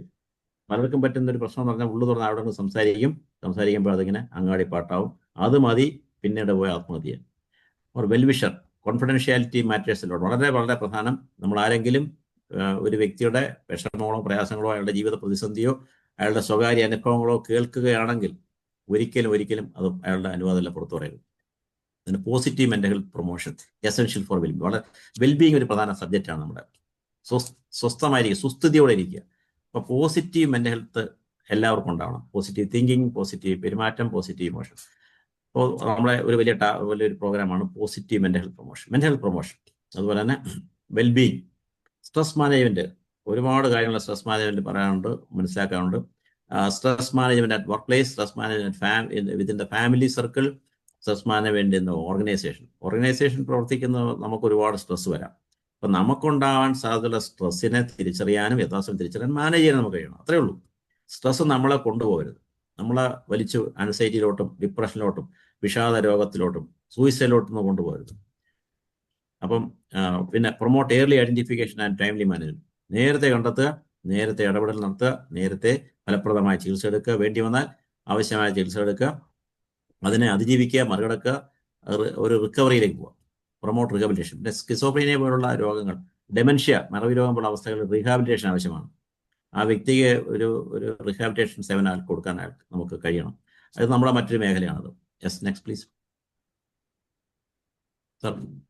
ആക്ടിവിറ്റീസ് പ്രൊപ്പോസ് ഫോർ ക്ലബ്സിന് എന്തൊക്കെ ചെയ്യാൻ കഴിയും? ഞാൻ സജസ്റ്റ് ചെയ്യുന്ന ഒരു പേരാണ് സർ, ഒരു ഐഡിയ ആണ് സർ, മൈൻഡ് യുവർ മൈൻഡ്. നമ്മളാരും നമ്മുടെ മനസ്സിനെ മൈൻഡ് ചെയ്യാറില്ല. അപ്പം നമ്മുടെ മനസ്സിനെ മൈൻഡ് ചെയ്യണം, മറ്റുള്ളവർ മനസ്സിനെ മൈൻഡ് ചെയ്യണം. Mind your mind campaign, awareness classes on mental health and wellbeing. വ്യാപകമായി നമ്മുടെ ജില്ലയിലെ എല്ലാ ക്ലബ്ബുകളിലും നമുക്ക് അവയർനെസ് ക്ലാസ് നടത്താം. മൈൻഡ് യുവർ മൈൻഡ് കാമ്പയിൻ നടത്തണം. For club members, family members, friends, local people, maybe residents associations, schools, women groups like Kudumbashree, etc. Use banners with club name, Lions emblem and district name. Then prepare posters, banners, boards, digital display boards with Lions emblem, logo and your club name and district name, and place in public places with your club name. വലിയ ഒരു പ്രവർത്തനം ചെയ്യാൻ പറ്റും. പിന്നെ arrange a visit nearby old age home. International president നൽകിയിട്ടുള്ള നിർദ്ദേശമാണ്, old age home visit ചെയ്യണം. അവിടെ റീഹാബിലിറ്റേഷൻ സെന്റേഴ്സ് നമുക്ക് സന്ദർശിക്കാം ഫോർ മെന്റലി ഇൽ persons. But school for autistic or intellectually impaired children or children with special needs, and do some useful services. സർവീസുമായിട്ട് ബന്ധപ്പെട്ട് വരുന്നതുകൊണ്ട് October 4 മുതൽ ഒക്ടോബർ 12 വരെ ഓരോ ദിവസവും ഞാനിപ്പം കവർ ചെയ്ത വിഷയങ്ങൾ ഓരോ ദിവസവും ചെയ്യേണ്ട കാര്യങ്ങൾ എണ്ണി നമുക്ക് ഡയറക്ഷൻ തന്നിട്ടുണ്ട്. അത് മാത്രം ഫോളോ ചെയ്താൽ മതി. ക്ലബ് എക്സലൻസ് അവാർഡിനൊക്കെ പിന്നെ നമ്മുടെ ക്ലബ്ബ് പരിഗണിക്കപ്പെടാൻ ഇത്തരം പ്രവർത്തനങ്ങൾ സഹായിക്കും. എല്ലാവരെയും ഇൻവോൾവ്മെന്റ് ആവശ്യമാണ്. പിന്നെ arrange seminars, arrange competition for students on mental health and well-being like poster competition, suicide prevention programs, stress management classes, reels with positive mental health message. ഇന്നത്തെ ട്രെൻഡ് ആണല്ലോ, മെസ്സേജ് ആണ്, സ്പെല്ലിംഗ് എറർ ഉണ്ട്. Start social media campaign in the name of your club and district. Involve celebrities and eminent persons in your area and get a positive message on mental health. ഇങ്ങനെ ഒരുപാട് കാര്യങ്ങൾ ചുരുക്കമായിട്ട് പറഞ്ഞിരിക്കുന്നത് മാത്രമേ ഉള്ളൂ. വരുന്ന ദിവസങ്ങളിൽ കൂടുതൽ കാര്യങ്ങൾ എല്ലാവർക്കും ഷെയർ ചെയ്യുന്നതാണ്. All our clubs are the direct service delivery focus points. നമ്മുടെ എല്ലാ ക്ലബ്ബുകളുമാണ് direct service delivery focus points ആയിട്ട് മാറേണ്ടത്. To arrange activities and community engagement. All clubs have to try for extensive media coverage, print and electronic media, local TV channel, social media sector. തീർച്ചയായും mental health and wellbeing service week action plan ഇങ്ങനെയാണ് നമുക്ക് കൊടുത്തിരിക്കുന്നത്. October 4 മുതൽ October 12 വരെ. അതിന്റെ theme എന്ന് പറഞ്ഞാൽ breaking the silence, building support എന്നാണ് ഇന്റർനാഷണൽ തന്നിരിക്കുന്നത്. ഇത്രയും നാൾ നമ്മൾ നിശബ്ദരായിരുന്നുവെങ്കിൽ നമ്മൾ എന്ത് ചെയ്യുന്നു? We are going to break the silence and we are trying to build support. Global focus ഇങ്ങനെയാണ് കൊടുത്തിരിക്കുന്നത്. മെന്റൽ ഹെൽത്ത് അവയർനെസ് ഒരു പ്രധാന കാര്യം, സൂയിസൈഡ് പ്രിവെൻഷൻ മറ്റൊരു പ്രധാന കാര്യം, കമ്മ്യൂണിറ്റി വെൽബീയിങ് തീർച്ചയായും വളരെ പ്രാധാന്യത്തോടെ കാര്യം ശ്രദ്ധിക്കുക. ഒരു വ്യക്തിയുടെ വെൽബീയിങ്, ഒരു കുടുംബത്തിന്റെ വെൽബീയിങ്, ഒരു സമൂഹത്തിന്റെ വെൽബീയിങ്, അത് ലക്ഷ്യമാക്കിയുള്ള പ്രവർത്തനങ്ങൾ നമ്മൾ മുഴുകണമെന്നാണ് ആഹ്വാനം ചെയ്തിരിക്കുന്നത്. Core objectives: reduce stigma related to mental health in the community, വളരെയേറെയാണ്. Increase awareness of mental health resources, ഒരുപാട് റിസോഴ്സസ് നമുക്കുണ്ട്. നമുക്ക് ലോകാരോഗ്യ സംഘടന റിസോഴ്സസ് ഉണ്ട്, നമ്മുടെ വേൾഡ് ഫെഡറേഷൻ മെന്റൽ ഹെൽത്തിന്റെ റിസോഴ്സ് ഉണ്ട്. പിന്നെ ഇതുമായി ബന്ധപ്പെട്ട പ്രൊഫഷണൽ ഓർഗനൈസേഷൻസുമായിട്ട് നമ്മൾ ടൈപ്പ് ചെയ്യണം. ഇന്ത്യൻ സൈക്യാട്രിസ്റ്റ് സൊസൈറ്റിയുടെ പൂർണ്ണമായ പിന്തുണ നമുക്ക് ഇക്കാര്യത്തിൽ ലഭ്യമാണ്. തിരുവനന്തപുരം സൈക്യാട്രിസ്റ്റുമാരുടെ സംഘടനയാണ് ബെർണാഡ് ഗില്ലോ സൈക്യാട്രിസ്റ്റ്. ഞാൻ കഴിഞ്ഞ ദിവസം ജനറൽ ബോഡിയിൽ അത് അവതരിപ്പിച്ചു. എല്ലാവരും എല്ലാ സൈക്യാട്രിസ്റ്റുമാരും 100% പിന്തുണ ഓഫർ ചെയ്തിരിക്കുകയാണ്. കൊല്ലം സൈക്യാട്രിസ്റ്റ് സൊസൈറ്റി ഉണ്ട്. കൊല്ലത്തെ സൈക്യാട്രിസ്റ്റുമാരെല്ലാം തന്നെ നമുക്ക് പിന്തുണ തരും. കേരളത്തിലുടനീളം സൈക്യാട്രിസ്റ്റുമാരുടെ പിന്തുണ നമുക്ക് കേരളത്തിലുണ്ടാവും. പ്രൊവൈഡ്, അതുപോലെ ക്ലിനിക്കൽ സൈക്കോളജിസ്റ്റുമാരും നമ്മളെ സപ്പോർട്ട് ചെയ്യും, ഞാനത് പറഞ്ഞിട്ടുണ്ട്. പ്രൊവൈഡ് ഡയറക്റ്റ് സപ്പോർട്ട് സർവീസസ്, പിന്നെ ഡയറക്റ്റ് ആയിട്ടുള്ള ഒരുപാട് സപ്പോർട്ട് സർവീസ് നമുക്ക് ചെയ്യാൻ കഴിയും. Build sustainable mental health support networks, ഗവൺമെന്റിന്റെ സ്കീമുകളുമായിട്ട് നമുക്ക് ബന്ധപ്പെടാം. കേരളത്തിലുടനീളം മെന്റൽ ഹെൽത്ത് ക്ലിനിക്കുകൾ പ്രവർത്തിക്കുന്നുണ്ട്. കൊല്ലത്ത് ഞാൻ എൻ്റെ നോഡൽ ഓഫീസറായിരുന്നു. അവിടെ 24 ക്ലിനിക്കുണ്ട്.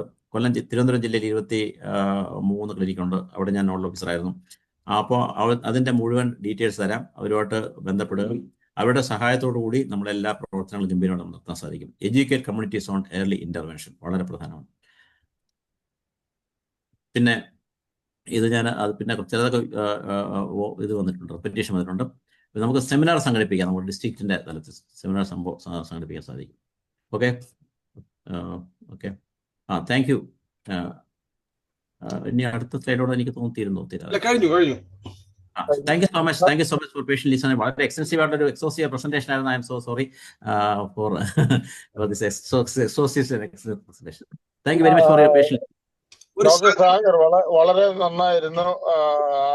ഇത്രയും 1 മണിക്കൂർ നമ്മൾ ചെലവഴിച്ച് വളരെ വൃത്തിയായിരുന്നു. നല്ല ഒരു സന്ദേശം.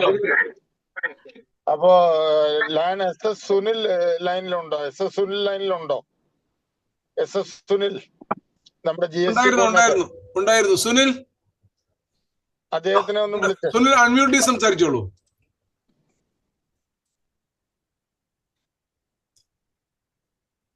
അൺമ്യൂട്ട് അല്ല, മ്യൂട്ടാണ് സുനിൽ. ഓക്കെ, സംസാരിച്ചോളൂ. ഹെഡ്സെറ്റ് ഓഫ് ചെയ്തിട്ട് സംസാരിക്കണം, കേൾക്കുന്നില്ല. ഹെഡ്സെറ്റ് ഊരിട്ട് ഡയറക്റ്റ് സംസാരിച്ചാൽ മതി. ഹെഡ്സെറ്റ് ഊരിട്ട് സംസാരിക്കും. കറക്റ്റ്. ഹലോ, കേൾക്കാവോ? ഇപ്പൊ കേൾക്കാം. വളരെ ഇൻഫോർമേറ്റീവ് ആയിട്ടുള്ള കുറെ കാര്യങ്ങൾ നമുക്ക് മനസ്സിലാക്കാൻ സാധിച്ചു. നല്ലൊരു ഹോംവർക്കാണ് നമ്മുടെ ഡോക്ടർ സാഗർ സാർ ചെയ്തിരിക്കുന്നത്. അപ്പോൾ ഈ ഷോർട്ട് ടൈം കൊണ്ട് തന്നെ ഇത്രയും കാര്യങ്ങൾ നമ്മളെ മനസ്സിലാക്കിച്ചു തന്നതിന് ആദ്യമേ താങ്ക്സ് പറയുന്നു ഡോക്ടറോട്. ഇനി അങ്ങോട്ട് നമുക്ക് അത് എങ്ങനെ ഇംപ്ലിമെന്റ് ചെയ്ത് കാര്യങ്ങൾ മുന്നോട്ട് പോകാന്നുള്ളതാണ്. നമ്മുടെ ലയൻസിന്റെ ഇടയിലും കുറെ ഫിസിയോളജിസ്റ്റുകൾ ഒക്കെ ഉണ്ട്, സൈക്കാട്രിസ്റ്റ് ഉണ്ട്. അപ്പൊ അവരെയും കൂടെ ഡോക്ടർ ഒന്ന് കോണ്ടാക്ട് ചെയ്ത് ബാക്കി ഡോക്ടർ പറഞ്ഞ ആൾക്കാരെയും കൂടെ കണക്ട് ചെയ്ത് നമുക്ക് നല്ല രീതിയിൽ നമ്മുടെ ഹരിപ്പാട് മുതൽ ഇവിടം വരെ പാറശാല വരെ ഭംഗിയായിട്ട് ചെയ്യാം. അതിനെല്ലാ സപ്പോർട്ടും എൻ്റെ ഭാഗത്തു നിന്നും ഉണ്ടാവും. ഡോക്ടർ വിളിച്ചാൽ മതി. അദ്ദേഹത്തിന്റെ കൂടെ ഞാനും എവിടെയെങ്കിലും ട്രാവൽ ചെയ്യണോ എന്ത് വേണമെങ്കിലും ഞാൻ ചെയ്യാം എന്നുള്ള ഉറപ്പ് ഞാൻ ഡി ജിക്ക് കൊടുക്കുന്നു. പിന്നെ വേറെ ഒന്നുമില്ല, എല്ലാം ഓൾറെഡി ഡി ജി എല്ലാവരും പറഞ്ഞു കഴിഞ്ഞു. അതേപോലെ ഈ കാര്യങ്ങളെല്ലാം ചെയ്തിട്ട് കൃത്യമായിട്ട് റിപ്പോർട്ട് ചെയ്യണം. നമ്മുടെ ഇന്റർനാഷണൽ സൈറ്റിലും ഡിസ്ട്രിക്ട് സൈറ്റിലും റിപ്പോർട്ട് ചെയ്യണം. കാര്യം നമുക്ക് എല്ലാ ക്ലബിനും എക്സലൻസ് അവാർഡ് മേടിച്ച് തരണമെന്നാണ് ഡി ജിയുടെ ഒരു ആഗ്രഹം.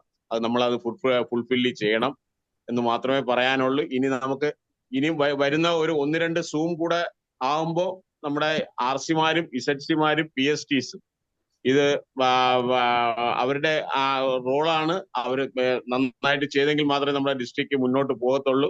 ഇനി അറ്റ് ദി ഏർലിയസ്റ്റ് നമുക്ക് ഡോക്ടർ ഒന്ന് ഡിസൈൻ ചെയ്ത് ഒരു പോസ്റ്റർ ഇറക്കണം. കാര്യം GST കോർഡിനേറ്റർ എന്നുള്ള നിലയ്ക്ക് ഇപ്പൊ പല ഡിസ്ട്രിക്റ്റിൽ നിന്നും അവർ പോസ്റ്റേഴ്സ് ഇട്ട് തുടങ്ങി.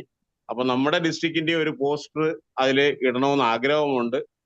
അപ്പൊ അതുകൂടെ ഒന്ന് സപ്പോർട്ട് ചെയ്ത് തരണം എന്ന് മാത്രമാണ് എനിക്ക് പറയാനുള്ളത്. നമുക്ക് ഇനിയും വരുന്ന 1-2 സൂം കൂടെ ഡോക്ടർ കണ്ടക്ട് ചെയ്യണം. ചെയ്യുമ്പോൾ നമുക്ക് അതിൽ കൂടുതൽ കാര്യങ്ങൾ കൂടെ പറയാം. പിന്നെ ഒരു കാര്യം കൂടെ, ഇന്ന് എനിക്ക് RC-മാരെല്ലാം വിളിക്കാൻ തുടങ്ങിയിട്ടുണ്ട്. അതൊരു നല്ലൊരു പോസിറ്റീവ് ആയിട്ട് എനിക്ക് തോന്നുന്നു. ഇന്ന് എന്നെ നമ്മുടെ ഗിരിജ സുരേന്ദ്രൻ മാഡം പറഞ്ഞു, അവരുടെ ക്ലബ്ബ് ഓൾറെഡി നമ്മുടെ ക്രിസ് ഗോപാലകൃഷ്ണൻ എന്ന് പറയുന്ന മറ്റേ താടിയുള്ള പുള്ളി സൈക്കോളജിസ്റ്റ് ആണെന്ന് പറയുന്നു. അപ്പൊ അദ്ദേഹത്തിനെ കൊണ്ട് ജയിലിൽ ഒരു ഇത് ചെയ്യാനായിട്ട് എല്ലാ പ്ലാനും അവർ പ്ലാൻ ചെയ്തുകൊണ്ടിരിക്കുന്നു. അതുപോലെ നമ്മുടെ ഫ്രാങ്ക്ലിൻ നെയ്യാറ്റിൻകരയുള്ള പുള്ളിക്കാരൻ 10 ദിവസവും ഈ 1 വീക്കും അദ്ദേഹം പല ഇത് സ്കൂൾസും കോളേജുമായിട്ട് കോണ്ടാക്ട് ചെയ്തുകൊണ്ടിരിക്കുന്നെന്ന് പറഞ്ഞു. അപ്പൊ അവരെല്ലാം നമുക്ക് ചേർത്ത് പിടിച്ചും കൊണ്ട് നമുക്ക് നല്ല രീതിയിൽ വളരെ മനോഹരമായിട്ട് ഡോക്ടറുടെ കീഴിൽ നമുക്കിത് കൊണ്ടുപോകണം എന്ന് മാത്രമേ എനിക്ക് പറയാനുള്ളൂ. എല്ലാവർക്കും നല്ലത് ആശംസിക്കുന്നു. എനിക്കൊരു കാര്യം പറയാനുണ്ട് കബീർ. ഓരോരുത്തരെയും സംസാരിക്കാം. എല്ലാവർക്കും സംസാരിക്കാൻ കുറച്ച് സമയം വെച്ച് കുറച്ച് എല്ലാവർക്കും അവസരം തരാം. പക്ഷെ ഓരോരുത്തരായിട്ട്. ആദ്യം Jacob sir. Good evening everybody. Doctor സാഗറിന്റെ വളരെ ഇൻഫർമേറ്റീവ് ആയിരുന്നു. എല്ലാ കാര്യങ്ങളും നമ്മൾ അതിൽ ശ്രദ്ധയിൽ വന്നിട്ടുണ്ട്. ഞങ്ങൾ കുറച്ച് ഇവിടെ 1-2 സ്കൂളുകൾ നടത്താൻ വേണ്ടിയിട്ട് ഡോക്ടറുമായിട്ട് സംസാരിച്ചിരുന്നു. അപ്പോൾ ഡോക്ടർ അഡ്വൈസ് വന്നു, അതാത് ഹോസ്പിറ്റലുകൾ ബന്ധപ്പെട്ടാൽ മതിയെന്ന് പറഞ്ഞു. അങ്ങനെ ഞാൻ താലൂക്ക് ഹോസ്പിറ്റലിൽ ബന്ധപ്പെട്ടു. അപ്പോൾ ആ ഡോക്ടർ പറഞ്ഞത് അവിടെ പിന്നെ സൈക്യാട്രിക് ഡോക്ടർ ഉണ്ട്, അതുപോലെ കൗൺസിലേഴ്സും ഉണ്ട്.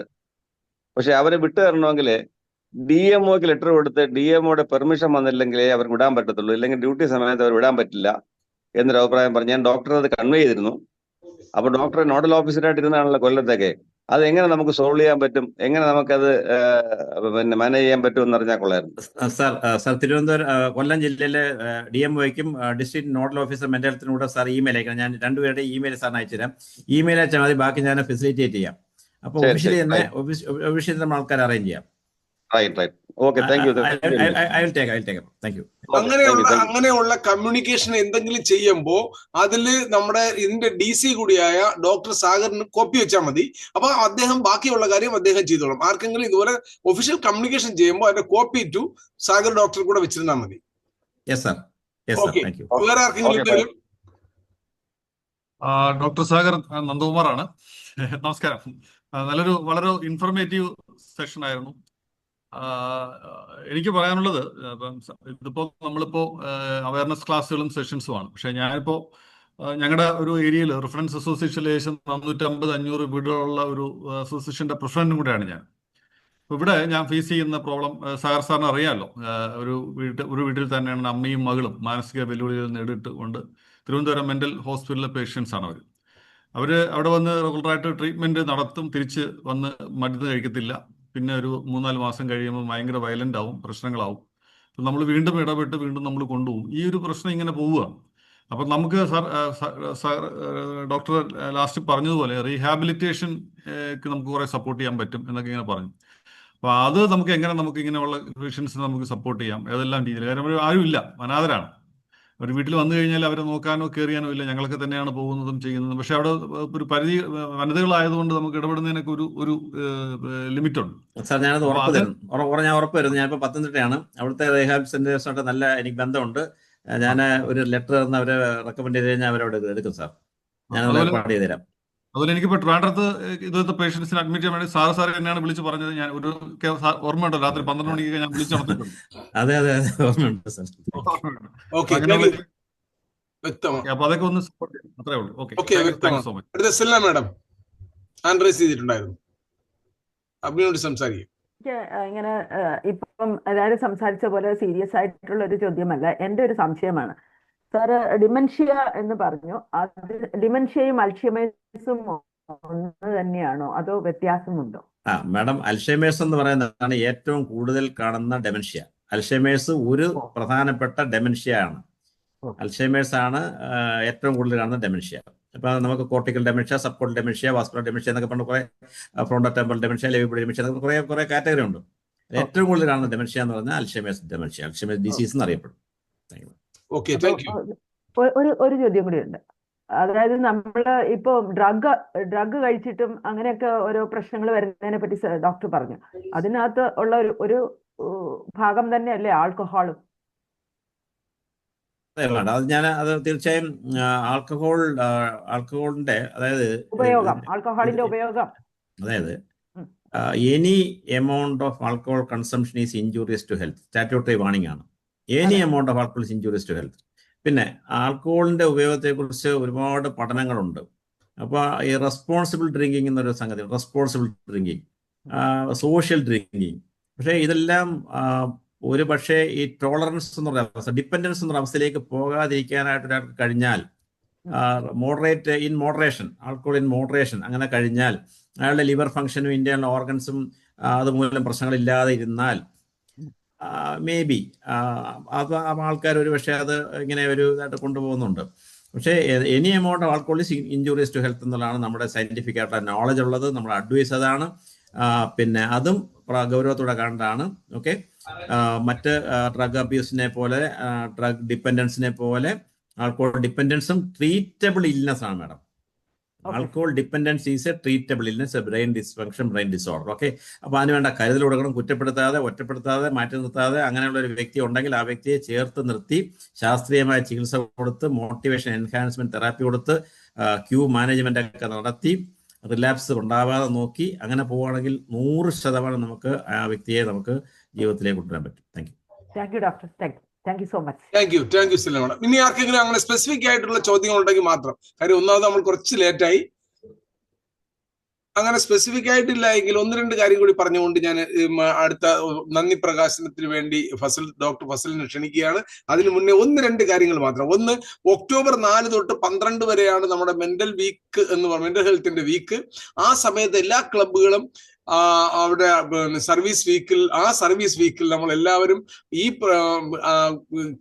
ഗ്ലോബൽ ക്ലാസസിൽ വരുന്ന മെന്റൽ ഹെൽത്തിനെ കുറിച്ച് ആ സബ്ജക്റ്റിൽ ഇത് ചെയ്യണം, എന്തെങ്കിലും പ്രോജക്റ്റ് ചെയ്യണം എന്നുള്ളത് മസ്റ്റാണ്. എങ്കിൽ മാത്രമേ അവർക്ക് ഈ വർഷം, പണ്ട് അങ്ങനെ ഉണ്ടായിരുന്നു, ഈ വർഷം അവർക്ക് എക്സലൻസ് അവാർഡ് നേടാൻ കഴിയും. അപ്പൊ എക്സലൻസ് അവാർഡ് പണ്ട് എത്രത്തോളം എല്ലാ ക്ലബുകൾക്കും കിട്ടുക എന്നുള്ളത് വളരെ ചെറിയ ഒരു കടമ്പയായിരുന്നെങ്കിൽ ഇന്ന് വളരെ സ്പെസിഫിക് ആയിട്ട് കുറെ വ്യത്യാസങ്ങൾ ഇപ്പൊ ഇന്റർനാഷണൽ വരുത്തിയിട്ടുണ്ട്.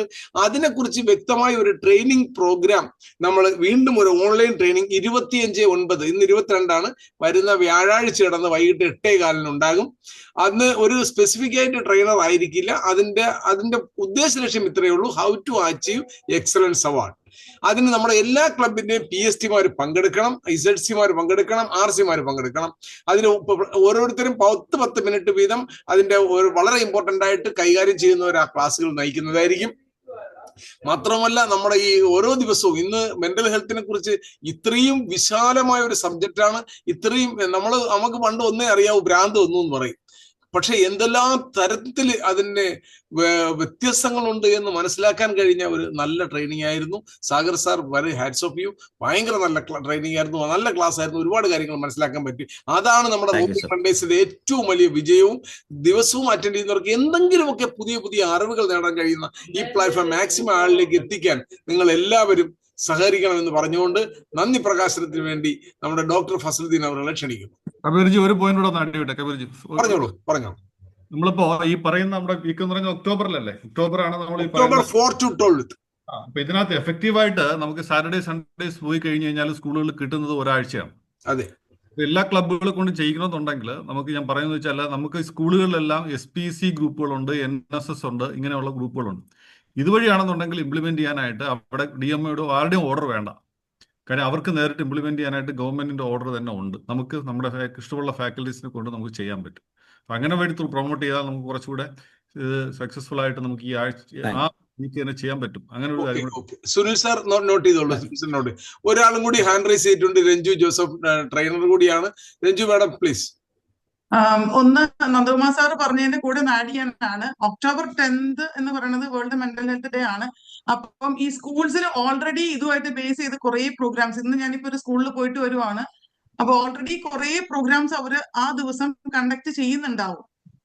അപ്പാർട്ട് ഫ്രം ദാറ്റ് ലൈഫിന് എന്ത് ചെയ്യാൻ പറ്റും അലോങ് വിത്ത് ലിയോ ക്ലബ് ആ ഡേയില് സ്പെസിഫിക് ഒരു ഫ്ലാഷ് മോബോ എനിക്കറിയില്ല. മാഡം കപിൽ സാർ ഞാനൊന്ന് പറഞ്ഞോട്ടെ. അതായത് നമുക്കൊരു ഇതിനു വേണ്ടി മാത്രം, മെന്റൽ ഹെൽത്തിന് വേണ്ടി മാത്രം നമുക്കൊരു വാട്സ്ആപ്പ് ഗ്രൂപ്പ് ഫോം ചെയ്താൽ കൊള്ളായിരുന്നു. എനിക്ക് ആഗ്രഹമുണ്ട്. അപ്പൊ അങ്ങനെ എല്ലാവരും അങ്ങനെയാണ് നമുക്ക് ഇതൊക്കെ മാഡം പറയുന്ന പോലെ കാര്യങ്ങളെല്ലാം നമുക്ക് അതിൽ ഡിസ്കസ് ചെയ്യുകയും പ്ലാൻ ചെയ്യുകയൊക്കെ ചെയ്യാൻ സാധിക്കുന്ന എന്റെ അഭിപ്രായം. അപ്പൊ നമുക്കിങ്ങനെ മാർച്ച് എന്നൊക്കെ പറഞ്ഞിട്ടേ അങ്ങനെയൊക്കെ എക്സാമിനോടനുബന്ധിച്ചൊക്കെ കുറച്ച് വെൽനസ് പ്രോഗ്രാംസ് ഒക്കെ നമുക്ക് ഈസിലി കണ്ടക്ട് ചെയ്യാനായിട്ട് പറ്റും. മൈൻഡ്ഫുൾ മാർച്ച് എന്നൊക്കെ പറഞ്ഞിട്ട് അങ്ങനെ ചെയ്യുവാണെങ്കിൽ. Excellent idea. Very good. Thank you Ranju madam. എല്ലാവർക്കും ക്ലിയർ ആണ്. സാർ, സാഗർ സാർ, സാർ തന്നെ ഒരു ഗ്രൂപ്പ് ഉണ്ടാക്കിയിട്ട് അതിന്റെ ലിങ്ക് ആളുകൾക്ക് ഇട്ടിട്ട് താല്പര്യമുള്ളവർക്ക് ലിങ്ക് ക്ലിക്ക് ചെയ്ത് ജോയിൻ ചെയ്യുന്ന ഒരു പ്രോസസ്സ് കൊടുത്താൽ മതി. ആരെയും കമ്പൽസറി ആയിട്ട് നമ്മൾ ജോയിൻ ചെയ്തതായിട്ട് വരില്ല. താല്പര്യമുള്ളവർക്കൊക്കെ അതിനകത്ത് ജോയിൻ ചെയ്യാൻ കഴിയുകയും ചെയ്യും. Okay, thank you. അപ്പൊ നന്ദി പ്രകാശ് സാർ. എല്ലാ RC-മാരും എല്ലാ SLC-മാരും എല്ലാ PhD-മാരും നിർബന്ധമായിട്ട് വേണം. സാറ് പ്രത്യേകം നന്ദി കേട്ടോ. എന്റെ ഈ സ്ലൈഡുകളൊക്കെ അറേഞ്ച് ചെയ്യാനും ഒക്കെ സഹായിച്ചു. I'm so thankful to you sir. Thank you sir. Welcome sir. You are always welcome. Okay, നന്ദിയിലേക്ക് കടക്കാൻ നമുക്ക് സമയം കുറച്ച് ലേറ്റായി. Okay, doctor Fazaluddin sir, floor is yours. ബഹുമാനായ കബീർദാസ് സാർ, നമ്മുടെ governor James Job sir, MGF land doctor Sagar sir, എല്ലാവർക്കും നമസ്കാരം. റോറിംഗ് മൺഡേ എപ്പിസോഡ് 12 വളരെ മനോഹരമായി 12ാമത്തെ ആഴ്ച കടന്നുപോയി. ഡിസ്ട്രിക്ട് ഗവർണറായിട്ട് ജെയിംസ് ജോബ് സാർ ചാർജ് എടുത്തതിന് ശേഷം ഓരോ തിങ്കളാഴ്ചയും മുടങ്ങാതെ എല്ലാ ദിവസവും കൃത്യമായി ഇതിന് നേതൃത്വം കൊടുക്കുന്ന ലയൻ കബീർദാസ് സാറിനെ ഹാർദമായി ഈ മീറ്റിംഗിൽ നന്ദി അറിയിക്കുന്നു. ഒപ്പം ഈ 12 ആഴ്ചയിലും പരമാവധി എത്ര തിരക്കിനിടയിൽ ഈ മീറ്റിംഗിൽ കയറുകയും ഇന്ന് ഈ മീറ്റിംഗിൽ കയറി ഈ പ്രോഗ്രാം ഉദ്ഘാടനം ചെയ്ത MGF ലയൻ ജെയിംസ് ജോബ് സാർ, നമ്മുടെ ആരാധനായ ഡിസ്ട്രിക്ട് ഗവർണർ, അദ്ദേഹത്തെ ഈ മീറ്റിംഗിൽ ഉദ്ഘാടനം ചെയ്തതിനുള്ള നന്ദി അറിയിക്കുന്നു.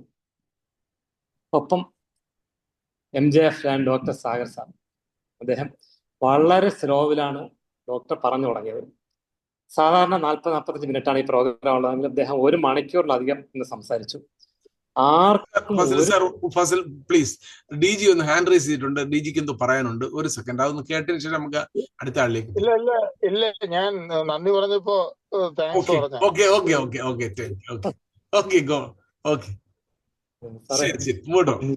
Very very informative speech. അതായത് നമ്മുടെ ജീവിതത്തിലെ ഏറ്റവും പ്രധാനപ്പെട്ട 2 കാര്യങ്ങളാണ് ശരീരത്തിന്റെ ആരോഗ്യവും മനസ്സിന്റെ ആരോഗ്യവും. നമ്മൾ പലപ്പോഴും വേണ്ടത്ര പരിഗണന നൽകാത്ത കാര്യവും അത് തന്നെയാണ്. വളരെ കുറച്ച് സമയം കൊണ്ട് പല പ്രധാന വിഷയങ്ങളും ടച്ച് ചെയ്യാൻ ഡോക്ടർ ശ്രമിച്ചു.